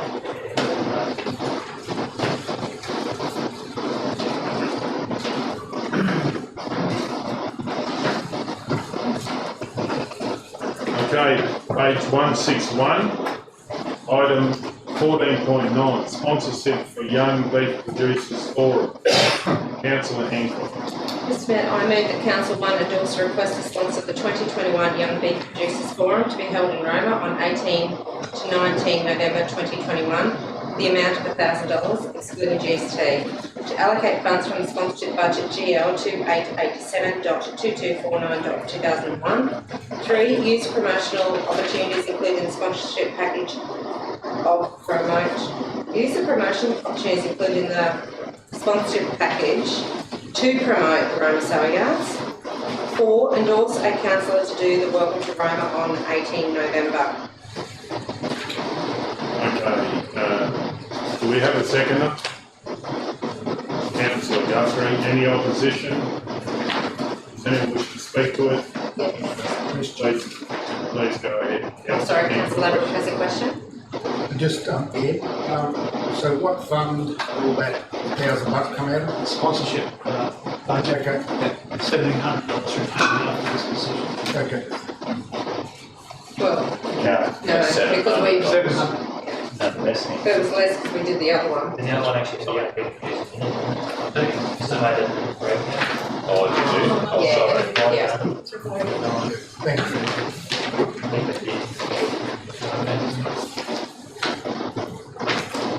The other question is, should it not come out of the Saleyards, the way it's Saleyards, as an advertising? I'm happy with the sponsorship budget because I think it is a sponsorship. We're allocating more sponsorship money to one bucket. Councillor Hancock, would you like to speak to the motion? Yeah, thanks, Mr. Mayor. I would just like to acknowledge that I believe this is such an important forum. It's really important to provide an opportunity for young people who we really want to engage with the industry and to promote what they bring to the table as our future young beef producers in our region.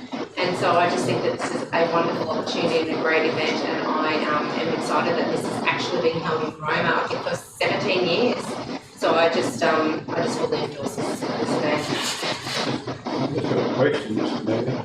We have to endorse the council, we don't have another council meeting between now and then. We need to do that today. I mean, this motion. Just going to raise. Yeah, you should. Who wants to do it? I'm happy to do it. Go after council, but we're happy to test that.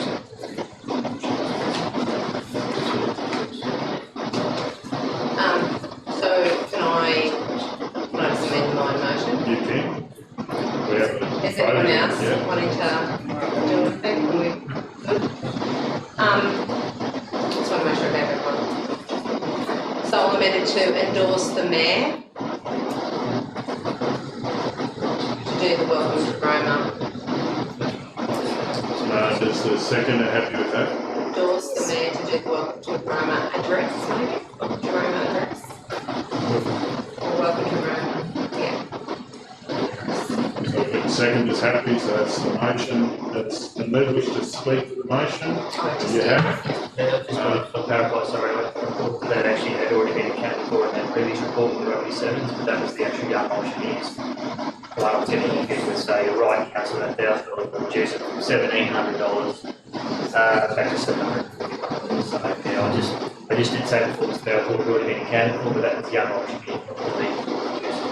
So does that mean that we actually don't have enough money in this budget? We need to do something? No, you have enough money, you're just saying minus $1,000 for that $741 remaining, I think, which is council's language question, how much is left. Okay, does anyone else wish to speak against or for the motion? Just to highlight, if I can, just in terms of the Welcome to Roma, they specifically asked, this is an opportunity to highlight the current developments in the Saleyards. Sure. Oh, and it's called, it's welcome, so. Okay, no one else wishing to speak? We're going to go to the vote. All those in favour? 9-0.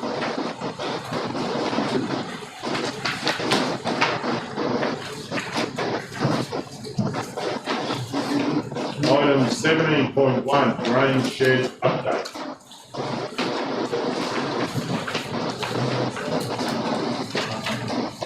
I just asked him if she had an update on, Sure, yeah, that's what that's. that's actually what what I meant was we have an update because we've got a time frame to get it sorted. So just to provide a quick overview, so we had the valuation done, which we came back with what the value would be. Correspondence was sent to Queensland Rail, more or less saying this being an acceptable value. They haven't responded yet. We've advised Banport of where the process is up to because they're mindful of the time frame as well because we're putting our hold on their application for the shed. Queensland Rail has come back in terms of historical significance of the building and said they've got nothing that they can provide council in regard to the historical significance because they're saying it's not their shed. So Grainport have confirmed they've got nothing in regard to historical significance. I've done a bit of my own research online and also through Council's tourism team, they've been able to identify a few people in the community that say they've got some stories and some historical information. So that's where it's up to. We haven't made an offer, but we've said this is kind of the valuation. Would this be the kind of figure that Queensland Rail would consider disposing? We've made it very clear too that it still needs to be a council decision in regard to the price. So do we have any way to escalate it, or what have we done in the past to find out what figure they would accept? Is it just we have to wait or any meetings this year? I couldn't make it call. They gave us a figure that they believe it was worth. The council's independent valuation is quite different to the figure that Queensland Rail. So I think at the moment it's going through their processes. We put a call into there to see it just to speed it up. We want to figure that the counter offer, I suppose, in back to where they're making we can certainly give them a call just to see where it's up to. Yeah. Excuse me. Councillor Are we Taylor? allowed to know the amounts? Yeah, I think because we're in open, it might have to be closed because of money, but you'll get to know about it. We haven't, we got the report last time, nothing's changed, but we've sent back that valuation that we got. I actually can't remember the valuation, that's what I'm asking. That's all right. I just wonder if it's worthwhile bringing back one thing, the correspondence back between the rail, the council spoke on your briefing session days, if Tanya comes over and gives a council a brief on what the prices were and that obviously, and what information we found out about it and then that as well. But going back to in the last term, we had very high prices about another railway land, and then in the end, the council could secure it at a much more reasonable price. So there's a bit of history if we can get it reasonable, it could happen without an amazingly high price. Okay, I don't know whether. Yeah, well, I'd like to move that council.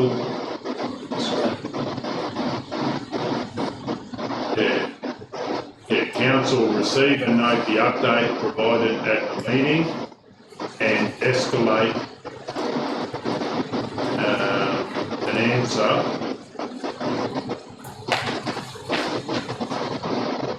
because escalate requesting an answer.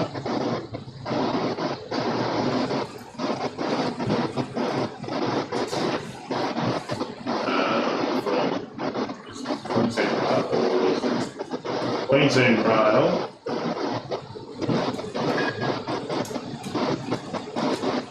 about an affordable purchase of this historical land. We have a seconder, Councillor Edwards. Any opposition? Does anyone wish to speak to it? We'll go to the vote. All those in favour? 9-0. Item 17.2, access gate Roma Saleyards. I'd like to move that the quote be provided in a report to the ordinary meeting of the 24th of November 2021 for the erection of an access gate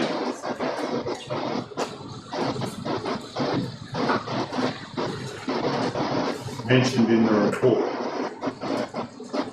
Mr. Mayor, if I could just share something. Yeah, please. I actually put an S17 on this, Right. and gone back, from my member's table, I put that, in an S17. No, I would not unless you were told it's public. It wasn't, but I did have, somebody ask me about an access gate as well, and, yeah. Excuse me, is this the same one that we got talked about last week with our same place? Right off the end of the page, also. Yeah. Councillor Daly can email us Yeah. Yeah. what you got. Yeah, definitely can do that. Yeah, I'll do that. So anyway, do we have a seconder? Councillor Burkett? Sorry, excuse me, just a question. Yeah. Does it make sense for the direction of an access gate? What do you mean by the direction? Is it the direction of the gate? Like, is it just for the installation of an access gate? Yeah, that's right. It's a direct, the installation. Installation, yeah, that's right. Directions. Yeah, no. Yeah. That's fine. Yeah, quote be provided in a report to the ordinary meeting 24th of November 2021 for installation of access gate mentioned in the report. Makes sense. So is the seconder happy? Yeah. Right, I'll speak to the motion. This has been something that has been asked about for a long time. What I'm suggesting here that we look at whether we can do it internally or get someone to do it. The users of the Saleyards believe that it's important and can see that we can make it happen.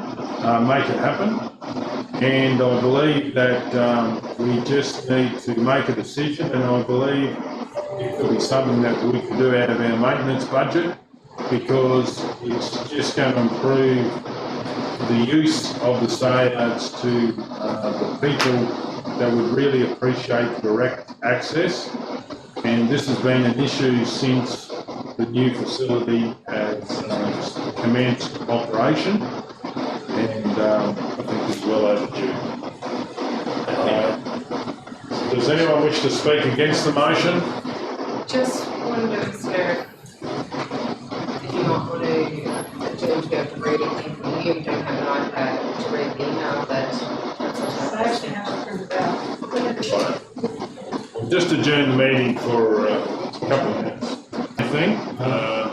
So 17.2, we've got a motion up that quotes be provided in a report to the ordinary meeting 24th of November 2021 for installation of an access gate mentioned in the report. Is the mover and the seconder happy with that? Is the seconder happy with that? Yeah. Yep. Any opposition? Does anyone wish to speak to it? I will. I believe that, I think I've already spoken to it, but it's very important.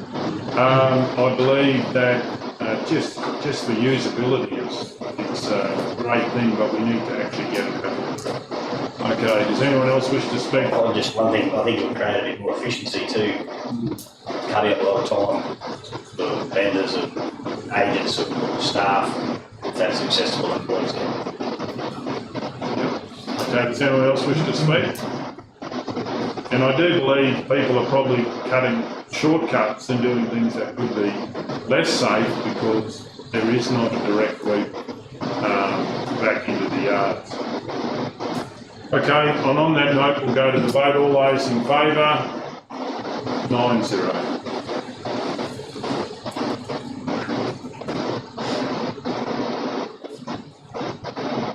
Item 17.3, advance notification of upcoming events in Maranoa. I'm going to move to Lazy's. Please go. Yeah, please go. Sounded like that was still being received. Question, yeah. Yeah, I'm gonna lay it on the table, Until when?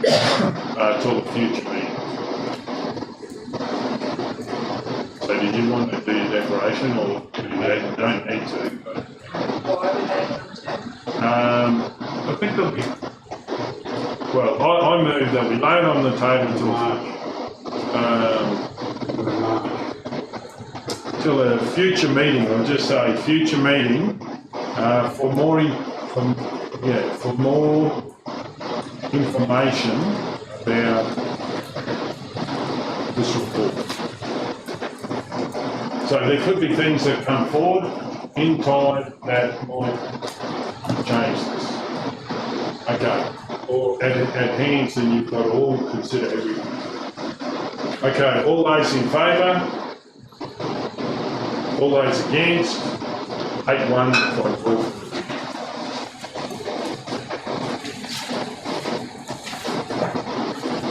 Item 17.4, Darling Downs to South West Queensland Council of Mayors financial support request options for transport systems assessment.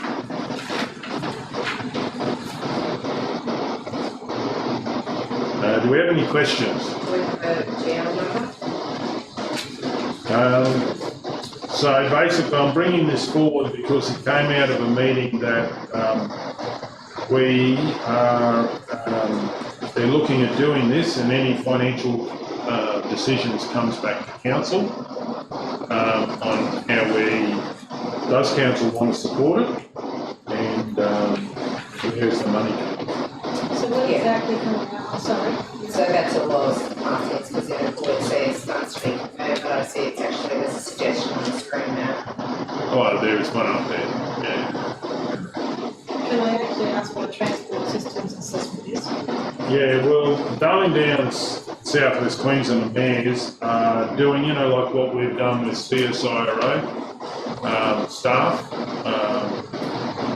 Deputy Director Cameron. Well, this is based on a bigger study that will be for the whole Darling Downs and South West region. So that's what it's about.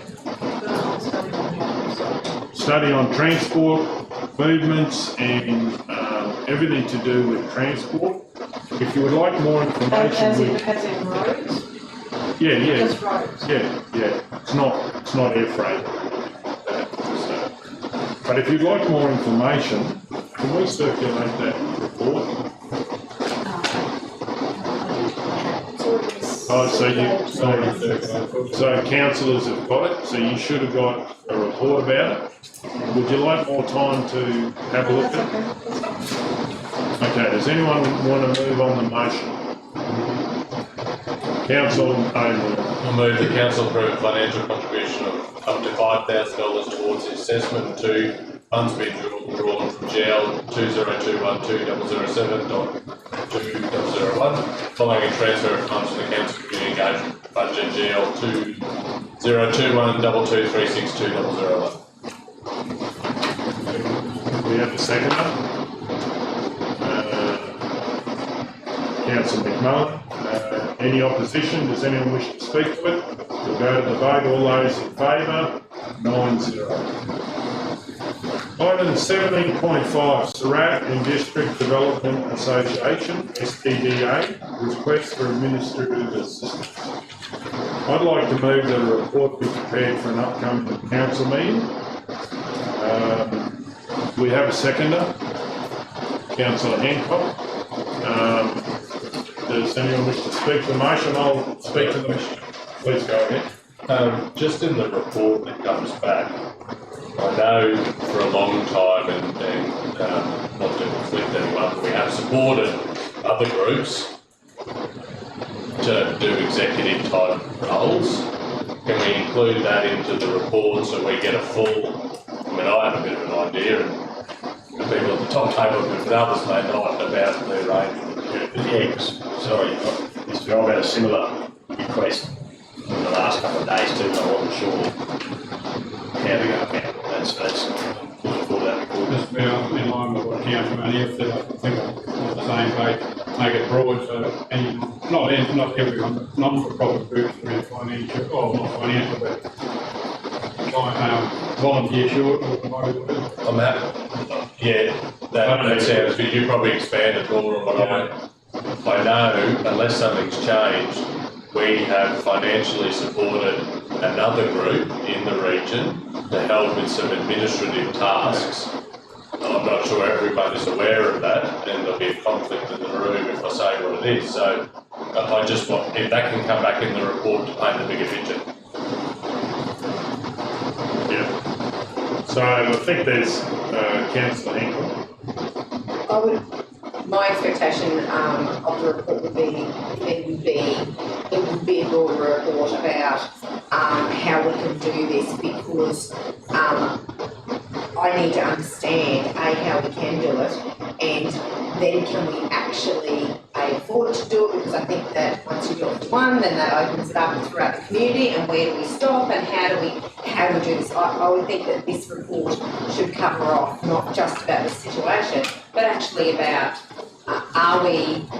can we do this for everybody, or are we opening a big can of worms, or is it just this association?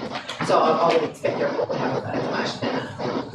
Yeah, so we need to type that up then. A report prepared for an upcoming council meeting incorporating can and how can council A strategy, the report, a suggestion, Mr. Mayor? Can I make a suggestion? let's go.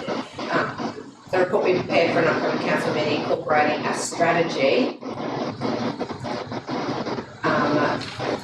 to administer this or administer these suggestions,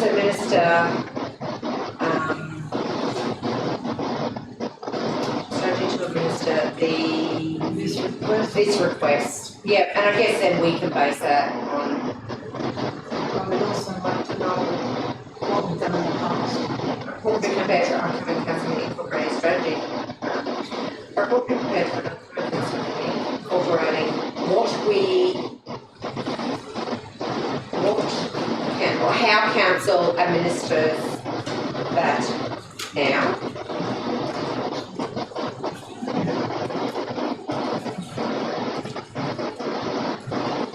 Yeah, good, thanks, Cal. This is what currently thinking. And a strategy to administer further requests. Maybe, Mr. Mayor. Yeah. So the report be prepared for an upcoming council meeting incorporating how council administers this support currently, and a strategy to administer this request and other similar requests, including history. So we put including history, and I'll look at what we've done in the past, which is what Councillor Hill.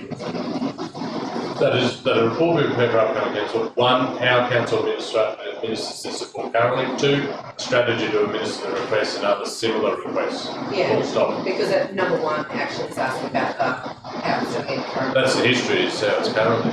Right. Okay, so is the second happy with that? Right, so I'm happy with that. I'll speak to this. I do believe it's very simple to explain that what I'm putting forward is not about everyone needs to be treated the same, because requests are different. We have requests sometimes for assistance and we have our community grants, and it could well be that part of community grants is some administrative assistance could be the grant.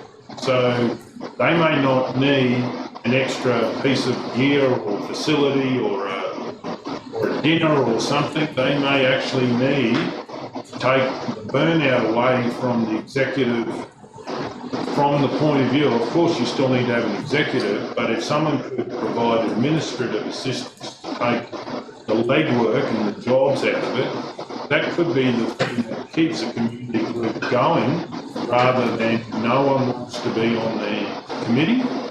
A lot of groups, will have people that will come and do the event or do what it is, but they also need people to do the background. And what I've noticed is the amount of burnout. You have people going from, executive positions right back to not wanting anything to do with because of the burnout. So it might be that it's not a blowout in funds, it could be how we tweak it. So what's important to what group? There's groups in the community that are very strong executives that don't need this. And it's a bit like, how do we keep groups going? Otherwise you could lose parts of community. Does anyone wish to speak against the motion or for the motion? Then we'll go to the vote. All those in favour? 9-0.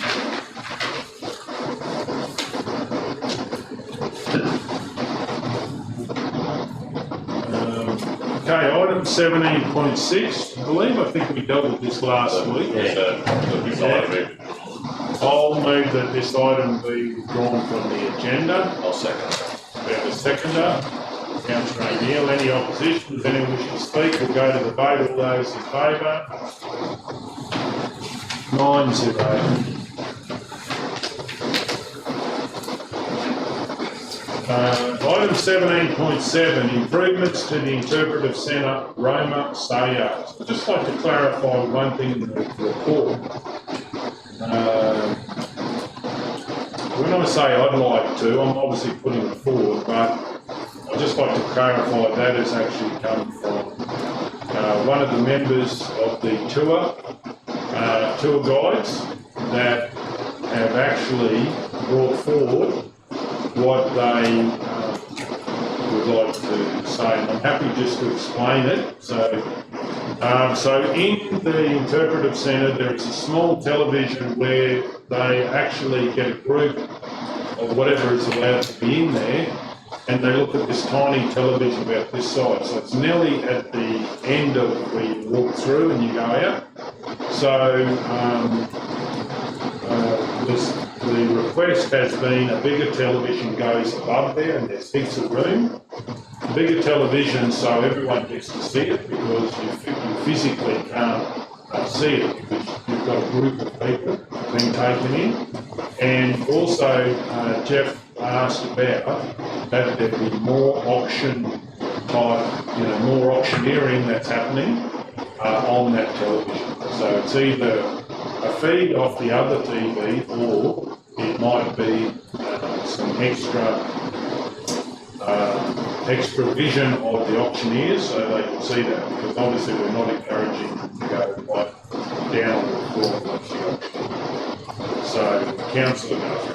Mr Mayor, is it possible to also have an additional point put in more consideration, because I know that it was also asked of me if additional chairs could be placed outside the Interpretive Centre, and I think that that's been asked by a number of councillors, just for when they are waiting, when visitors are waiting to be admitted in, there's actually nowhere to sit. Right. Well, I'm happy to move that a report be prepared for an upcoming council meeting with the details of the report as in point 2, including opportunities for chairs outside the Interpretive Centre. No, we don't have to video the auctioneers now, do we? We don't video the auctions now, the auctioneering? No, not in there, but there's some file footage of auctioneering in there, and the tour leader said that that's what they really like seeing. So if this video could have some more of that, and that would be either able to be played when they come through in the group, and there's space above, so it wouldn't be affecting the display that's there now. It would be extra, and it would be up, like up there, and everyone, like 15 to 20 people could see it.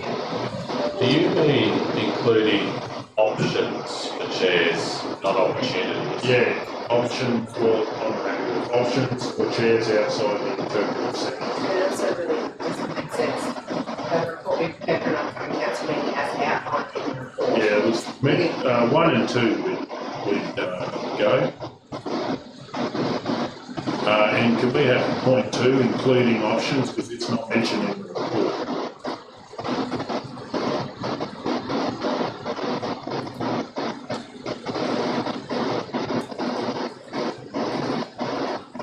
Councillor Guthrie, is that enough detail in the chairs, or did you have any? I'm thinking that if Mr Mayor, if the report is being prepared, I'm thinking that as long as there is consideration to additional chairs, at the moment there's none, there's no chairs outside. Right. Sorry. So anything's included. Sorry to be interrupt, that's Surat how we must be explaining this very well because that's, I don't believe that's the intent. The report be prepared for an upcoming council meeting, correct, but what the mayor wants is the details in the report be in the report. And updated. Do you know what I mean? Like the report be prepared for an upcoming council meeting. Two, the report include well here you go. A large television to be installed inside the interpretive, like there's nothing about that in that motion. I was hoping they were just going to read the report and see. That's what they would normally do, so you could just simply have that a report be prepared for an upcoming council meeting, including options for chairs outside the interpretive centre, because this. Sorry, can I just clarify, ideally the minutes need to be a standalone document that means you read them without having to go. Yeah, and that doesn't. Okay, so we'll put in there about, sorry about that, but that report we brought back about costings for a large television inside the interpretive centre.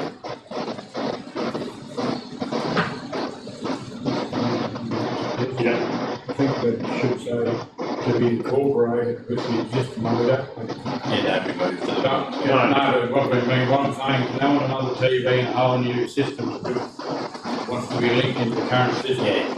But they're not asked, Jeff asked me out the other time, they're asking for a TV that run a wire from that TV to that one, so you're not asking for a whole new system to go through the TV.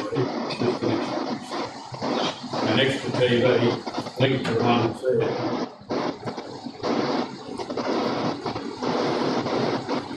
And just maybe we can better clarify this too.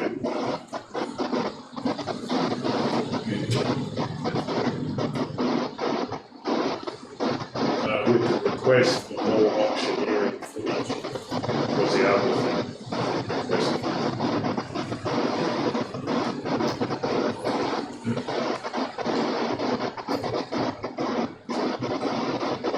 And an increase of auctioneering footage within the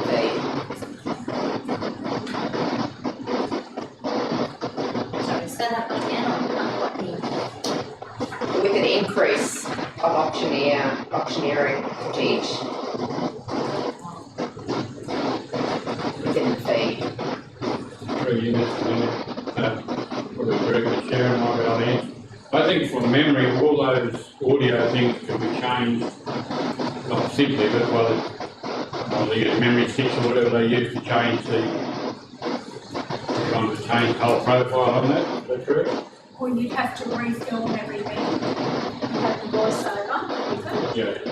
Doesn't the auctioneering one, see it in the effect one, it probably just look, I don't know, anyway. Just It'll come back. That'll be looked we'll at. bring that back. Yeah. So the idea is that the TV could be put in and the other could be I took it as probably the same one, but play it. Yeah. Oh no, well, as far as I understood what he was saying is they really like the auctioneering footage, there's not as much of it. Yeah, that's what I'm saying. It's only playing every 2 hours, they might want to play. Oh, you've half been an hour. cut it up differently. Yeah. Yeah. I don't know. Yeah, well, so I think there's about 4 or 5 different videos running. Yeah. And it's the same one on each screen, but there's 4 or 5 different ones. Yeah. So it runs all the time. Yeah.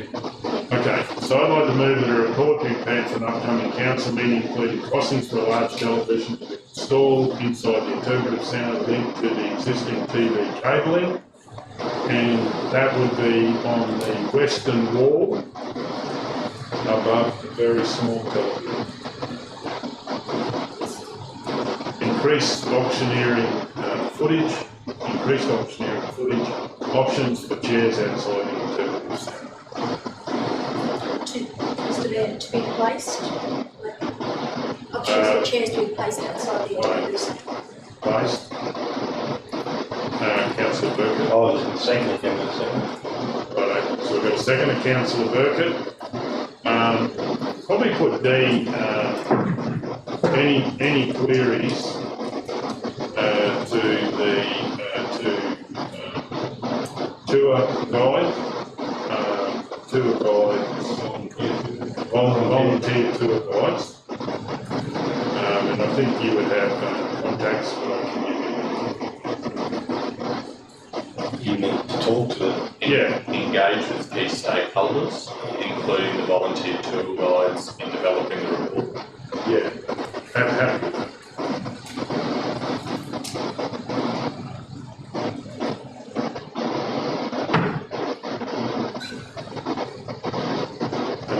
Including the volunteer tour guides.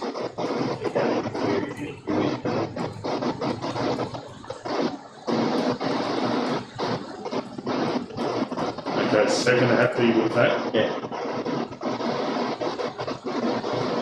Right, does anyone wish to speak to it? I do. I believe it's wonderful that we've got members of the volunteer community coming up with ideas, and they do so much for, passing on the word of the beef industry and the Saleyards being the biggest in beef, that it's wonderful if we can look at it and get moving fairly quickly and get it out. Does anyone else wish to speak for or against? We're going to go to the vote. All those in favour, 9-0. Item 17.8, Heritage Area at Roma, Saleyards. I'd like to move that the report be prepared for an upcoming council meeting. And do we have a seconder? You want to say that going on, the CEO said to put in there, that agenda report section there. Okay, so I'd like to propose that in the report that a location incorporating the old bull selling ring and Kikuyu grassed area be developed as a heritage area to recognise the early history, or we'll actually say, involved with Roma Saleyards. Yes. So what do you have in mind? Photos and all that sort of stuff in there? There is community members that actually had the first cattle sale ever at the Roma Saleyards. Okay, yep. So it's photos and displays of those, where all of the users of the Saleyard are parking there. I'm not talking about that. It's actually closer to the old bull selling ring. It's a piece of history, and we've, I think, lost our green space because of issues with the building. This can be green space. We had the best Kikuyu there, so it would be just Kikuyu around the building, a few displays, and it would be, Saleyards gets very busy. Anybody can pull up and eat a sandwich or just have a look at it. And people do go through that spot now, so it will just tidy that area up without being very little cost involved. It's all except for probably the signage. Okay, so I'd like to move that a report be prepared for upcoming council meeting incorporating the old bull selling ring and Kikuyu grassed area to be developed as a heritage area to recognise the early history involved with the Roma Saleyards. We have a second of Councillor Burkett. Do we have any opposition? Anyone wish to speak to it? I'll speak to it. I think it's wonderful. We've got the new facility as far as the bull selling thing, and then we've got the original one. And I believe being able to tell that history will really be very beneficial for our Saleyards and another quiet space for people to pull up and use in busy sale days. Does anyone else wish to speak? We'll go to the vote. All those in favour, 9-0. Item 17.9, Wallumbilla Town Improvement Group Pest Management Plan. Do we have a mover? Please go ahead, councillor. Do we have a current pest management plan? Yeah, we do, councillors. It's been on the agenda to try and update it for the last few years. Been waiting for the state to release the draft. I think they give you a draft template, which was released at the end of last year. So you're noticing, operational plans this year, it's actually been identified as actually a job this year. So plan is to update the biosecurity plan and the stock management plan. That's scheduled for this year. When we adopted the operational plan, we identified that because they're going to local areas now too, the local area directors will actually do the consultation in each of the areas and have a, so the biosecurity plan will be very specific to each of the areas. So that's actually the plan this year to do. So. I'm just asking because it says we provide a but do we need that? Like, can't just go ahead and do what we need to do for them? Well, this would be ensuring that we actually get a report back, whether it's we've started on it, the different areas have done their own, but it's actually, I have had comments that ours is many years old. It's obviously still current, but there's things that have moved on. We've got worse pests that are coming to the region, and it's about sort of setting the date that we want to see something back to council without any criticism of staff. It's just. Oh no, that's the way it is. With all local governments there with their plans, the act is getting updated, and within 3 or 4 years it just hasn't passed through Parliament. They've finally got it through, which from that they give you the templates to draft it. So that's only done last year. So we've been wanting to do it for the last 5 years, but now we've got the template we can. So council's resolved to go sit down with the actual local area directors to lead the discussion in each areas, because each area's got really unique. We've got other millions to the east, but Parthenium is probably the best one. There's a problem one to the west.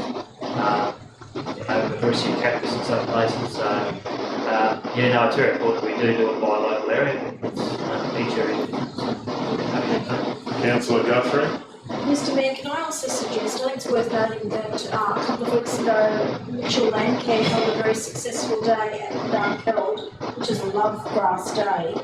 Can we also include the fact that there will be consultation with relevant groups or other groups in the Maranoa who have got a vested interest in this, who have got a lot to add to, and maybe the government departments, because I'd have to say there were maybe 70, 80 people attended the Love Grass Day and came from all around the Maranoa, so it's a highly, it's a great concern. A lot of people of invasive plants that need something being done to them. And we do that with that's right. It's got a lot of stakeholders there, the local land care groups.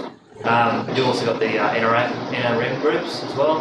And also it's not just weeds, but we've also got pest animals as well, so we engage with those. We do, it's part of what we do it.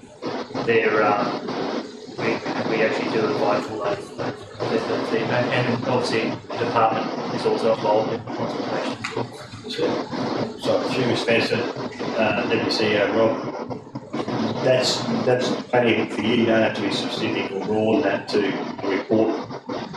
You're not problem. It's perfectly in line with what we wanted to achieve this year as well, and that's what we said when we drafted this year's op plan. That was going to be probably the beauty with the local areas there. It was actually we've got the local area director now that can actually lead the discussion. Because each area, as you know, Councillor Burke, we go back to Baringa, Parthenium's another one from there, trying to keep on top of that. When you're dealing with the eastern groups, Parthenium's not seen as a bigger area there, but they've got some real other million diversity cactus issues there, so this is perfectly in line with what we want to do. So. Very good, Mr. Mayor. Director Rob, as long as they put love grass in there, whilst it's not an unbelievable nutritional pest plant here. It's not, that's not the declared pest. It's not a declared pest, sorry, but once we get that in, because the bird stories that some of the landowners say they'd rather have Parthenium than love grass, but they can control Parthenium, they can't control. That was brought up by one of the thanks for Gilbert. He couldn't get attendance, so he did a video presentation. It was very informative, and that's what he said. Like he said, Parthenium's very, he said, like we can control it. I think he was really good. And with that too, just on getting the man's point there, that's why these consultations, important to have the department guys there too. Like when you're talking about funding, they'll only fund things that are declared pest. They need to hear that too. Yeah. Very good too, so that's why Councillor Guthrie's point there, we get your local groups there and the department there, they really hammer the point home because you're right, it's not recognised by the state. And if I can just say through the media, it's the working together with everybody knowing and doing something and taking action that will actually then be the secret long term for Maranoa. We need to be actually having a structure and awareness and processes in place. So, yeah, I think it's a good one. Right, well, I'd like to move that, I suggest, Mr. Mayor, that maybe with the council can provide an update on how we're going to roll it out. Just, no disrespect to Yuleba, but how we're doing the whole region, just what the plan of attack is for delivering that this year, and then we provide with an update on the actual, the delivery of the actual fire security plan. So we can actually say that we're having a consultation at these times on these dates. yeah, I'm happy with that. And then I might add an extra point, that point 3, that African lovegrass be included as part of a response being decided by council of pests that may not be, what is it, declared? Yeah. May not be declared, but of utmost importance to the Maranoa's future.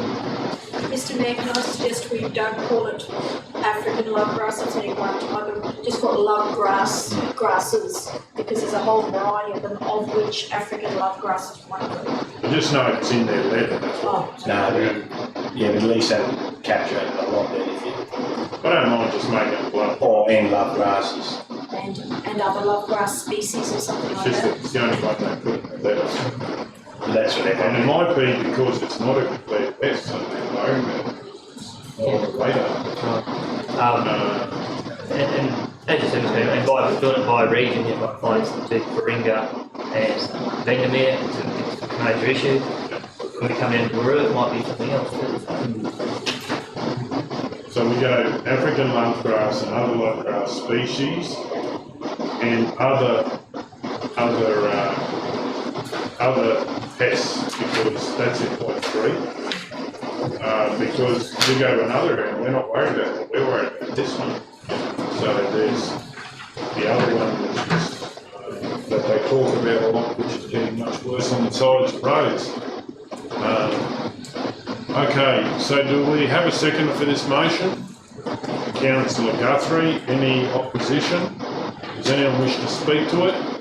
I certainly do. I know there's some very frustrated residents of the Maranoa, and I know they're frustrated because sometimes, through no fault of people, that we actually mow over pests and we might inadvertently contaminate things, and the more we know about it and the more we work with all of the interest groups, the better the Maranoa is going to be in relation to controlling pests, because there's some horrific stories out there about loss of production, that if it happened in Maranoa on a major scale, it would be devastating. So does anyone else wish to speak for or against the motion? We'll go to the vote. All those in favour? 9-0. Okay, has everyone had a chance to read the late agenda? Yes. Probably the one, I believe. Oh, we don't know that. There you go. Is that correct, Bill? I guess one must be that one. Yeah. Let us not be cold.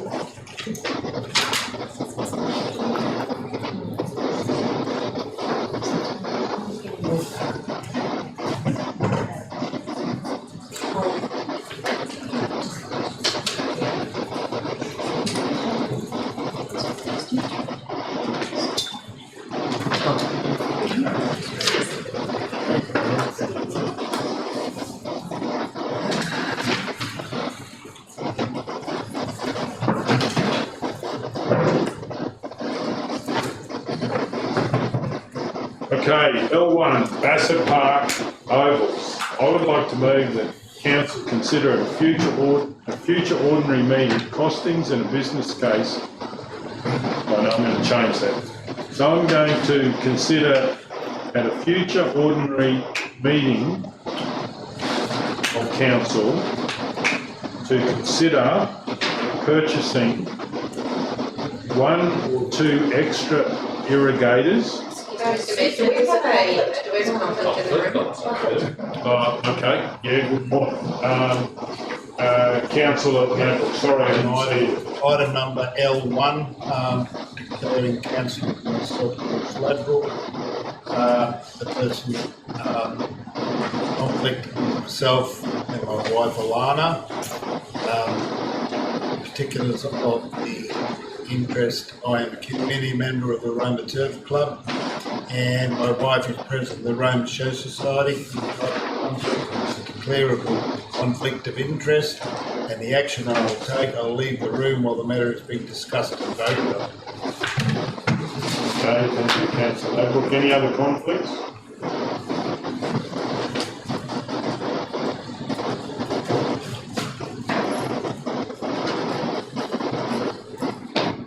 Okay, so I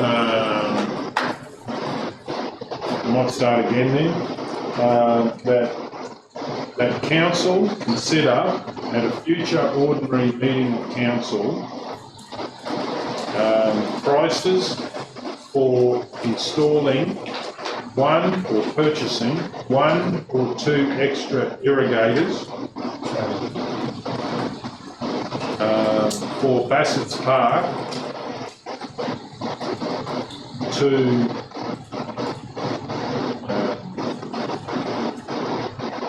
allow the oval irrigators not to be needing moving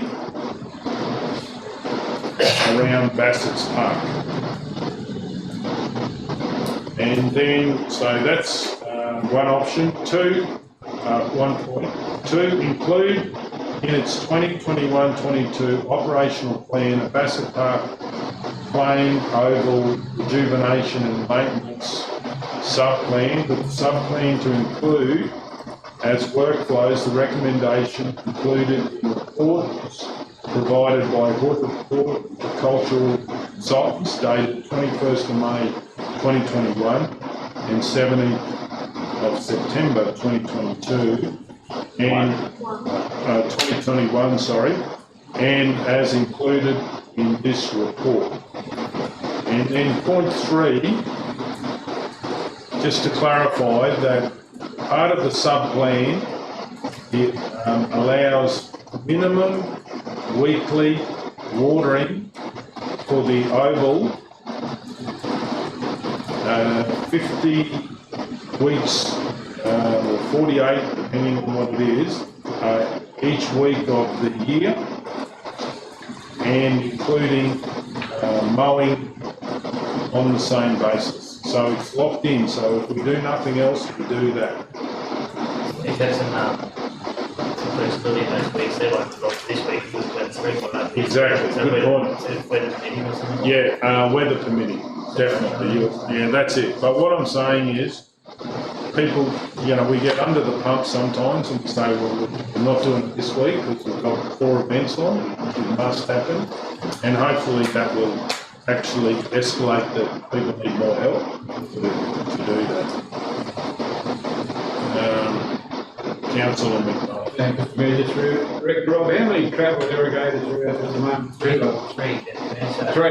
bought 2 extra ones, so we've got 3 in there. So we've got 2 of them there, they'll cover that oval there in the day. We got 1 in last year, another one this year. Plus with the circular one, we leave on the netball courts. The problem was the start of the year, because this was raised back in March after the show.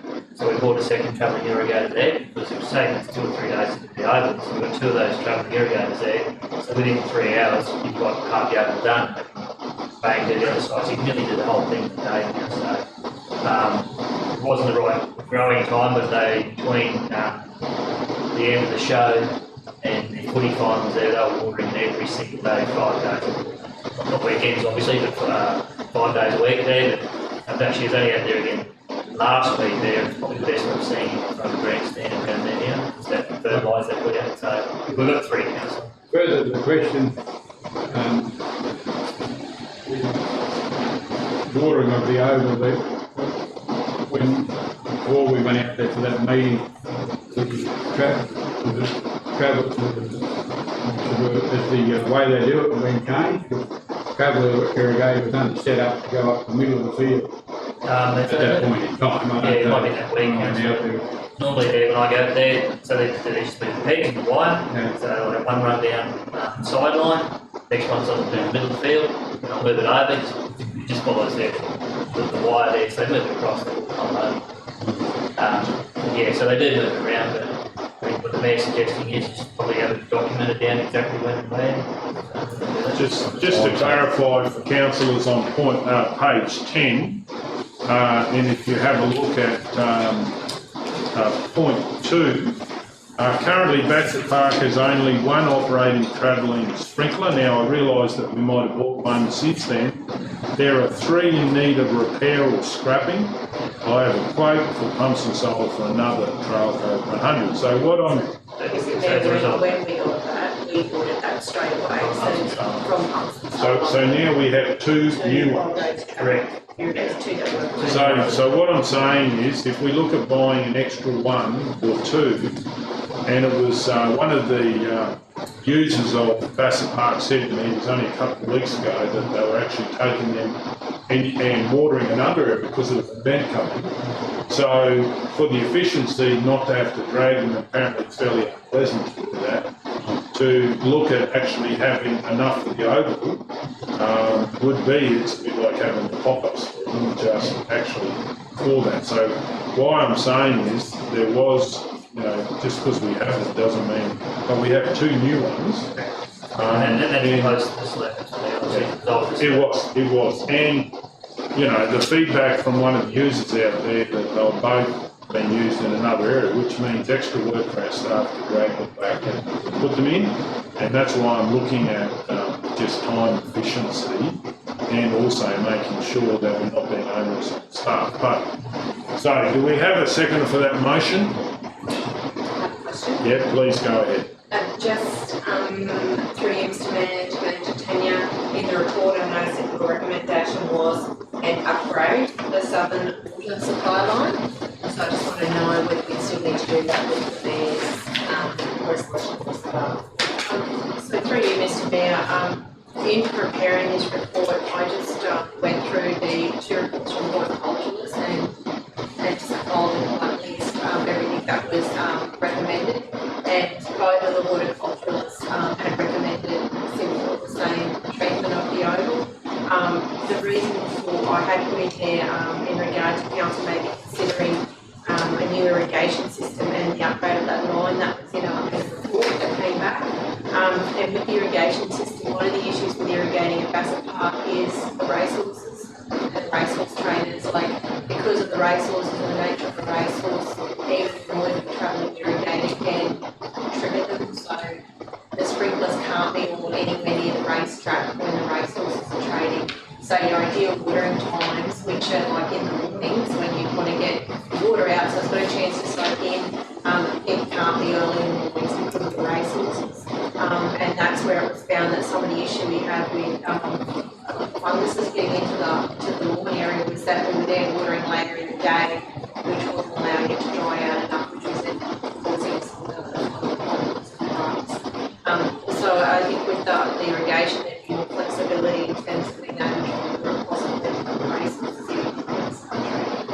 The problem with that is that when we went out and met with the groups, our feedback that the show society is there concerned about us.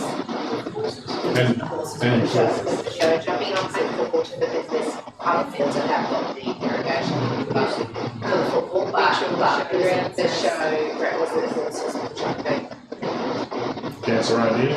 I was just going to ask a similar question as to why it's been dropped down to do the irrigation. And I'd heard the concern around the show that surely we can put something over the top of where the pop-ups are so the horses aren't stepping on it or whatever the issue was. Okay? I'm sure that we can come up with something. And then we've gone to the expense of putting an irrigation system out at Echidnas. Cities have it, and here we are, not even going to look at what the cost would be. And if I'm reading this right as what you put forward, you're walking away from irrigation, like an irrigation system, where the person that most people go to in the region for advice, John, and his number one recommendation is to put one in. So is there a way we can look at mitigating the concerns that have been raised in terms of where the pop-ups are for that one, fairly dominant period a year where we've got horse events? I know there's horse events at other times of the year, but for one week of the year, is there something we can look at so we're not throwing the baby out with the bathwater because of a concern around horses? Councillor Burke. Oh, just to answer that, I met with John Down on another project, I can't talk with a bit of conflict. And the situation there, the travelling irrigator that we purchased many years ago, put about 3 mil more in these little jam tins than the pop-ups that we had in there. Our field's got pop-ups and all like that, but there is always issues, safety issues, whether haven't been adjusted right or whatever. Before that we had travelling irrigators. There is a bit of labour in it, but for the sake of $5,000 as opposed to 60 or 50 for 3 times a year, 4 weekends and shows. So where you compare it with cities or Echidnas where they're getting used really every weekend, every second weekend, so you'll weigh up the cost of that. But the irrigators, if you had 2 of them, 4 runs and that'd be that whole area done properly. So, how do you do the fungus though? Like that's another issue we've got to talk about. It depends on what time of the year too they're ordering, I suppose. That might be. So, it does need a bit more chemical on there to control that. We did have to change the watering times there of the track, obviously, because we've actually watered the track as well there too, so we wouldn't have the track too wet on the track work down there for morning there too, which limited when we could actually water the oval. We've since worked that out, but there's tenants that you do get chemical there, but John said you just got to get the chemical treatment for Yeah, I have. What your stakeholder, long-term stakeholder raised why all of a sudden we have an issue because one man is not working at Bassett Park anymore. Up until he left, everything was good and lawn kept going, and all of a sudden, not all of a sudden, but since then it's been the downward spiral in the lawn. And I think the biggest thing that's in the report there, council, is that you had 6 months no power. Yeah, I realise. And that's a big thing, council. Like that power board went down to that over to water and headed back generator out there to run. Now that purchase order was put in straight away. We had to wait 6 months for that power board parts from overseas because of COVID. For 6 months you had no power in there to run the actual irrigator in there for the guys to actually water it and bring the generator in there. Now that was all done sort of March, April, May up the show there. Since then, we pumped a lot of water, a lot of chemical in there, but we all realised middle of winter, you're not going to go in there. But, so all we can do, as you said, we get a regular schedule there, that's fixed, get the extra travelling irrigators, and it's going to solve a lot of Mr. Mayor, we've also included just in the list of recommendations. I mean, I don't look up Bassett Park, they're not my staff, but I have included there that it could be included as reflected in position descriptions for Bassett Park staff that they need to follow the overall rejuvenation and maintenance plan. So that way it's really clear that that's part of their job, that they need to follow that plan, that could be facing. Sounds good. Oh, well, I'd like to put that in there. So, what page that's on, please?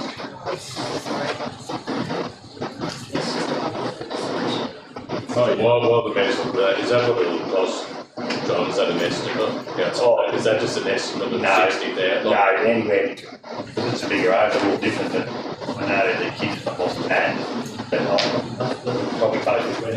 So we did ours. Close to 60. Yeah. We did ours a long time ago, in 66, we were going to have all of them, but that's 10, 14 years ago. Yeah. And the trapping irrigator was still $1,500. it's legal and now they're going to sign it. Yeah, and you're spot on with you're spot on, council, with your costings there, that's pretty similar to what recent praise we get for a irrigation, and your travelling irrigator, that's pretty well what we're paying for. And they good with it. It is, I had this like when there was no grass and sand, they are talented, they do a good job. Councillor Engel. Chair, I'm just wondering whether we lay this on the table just to the next meeting.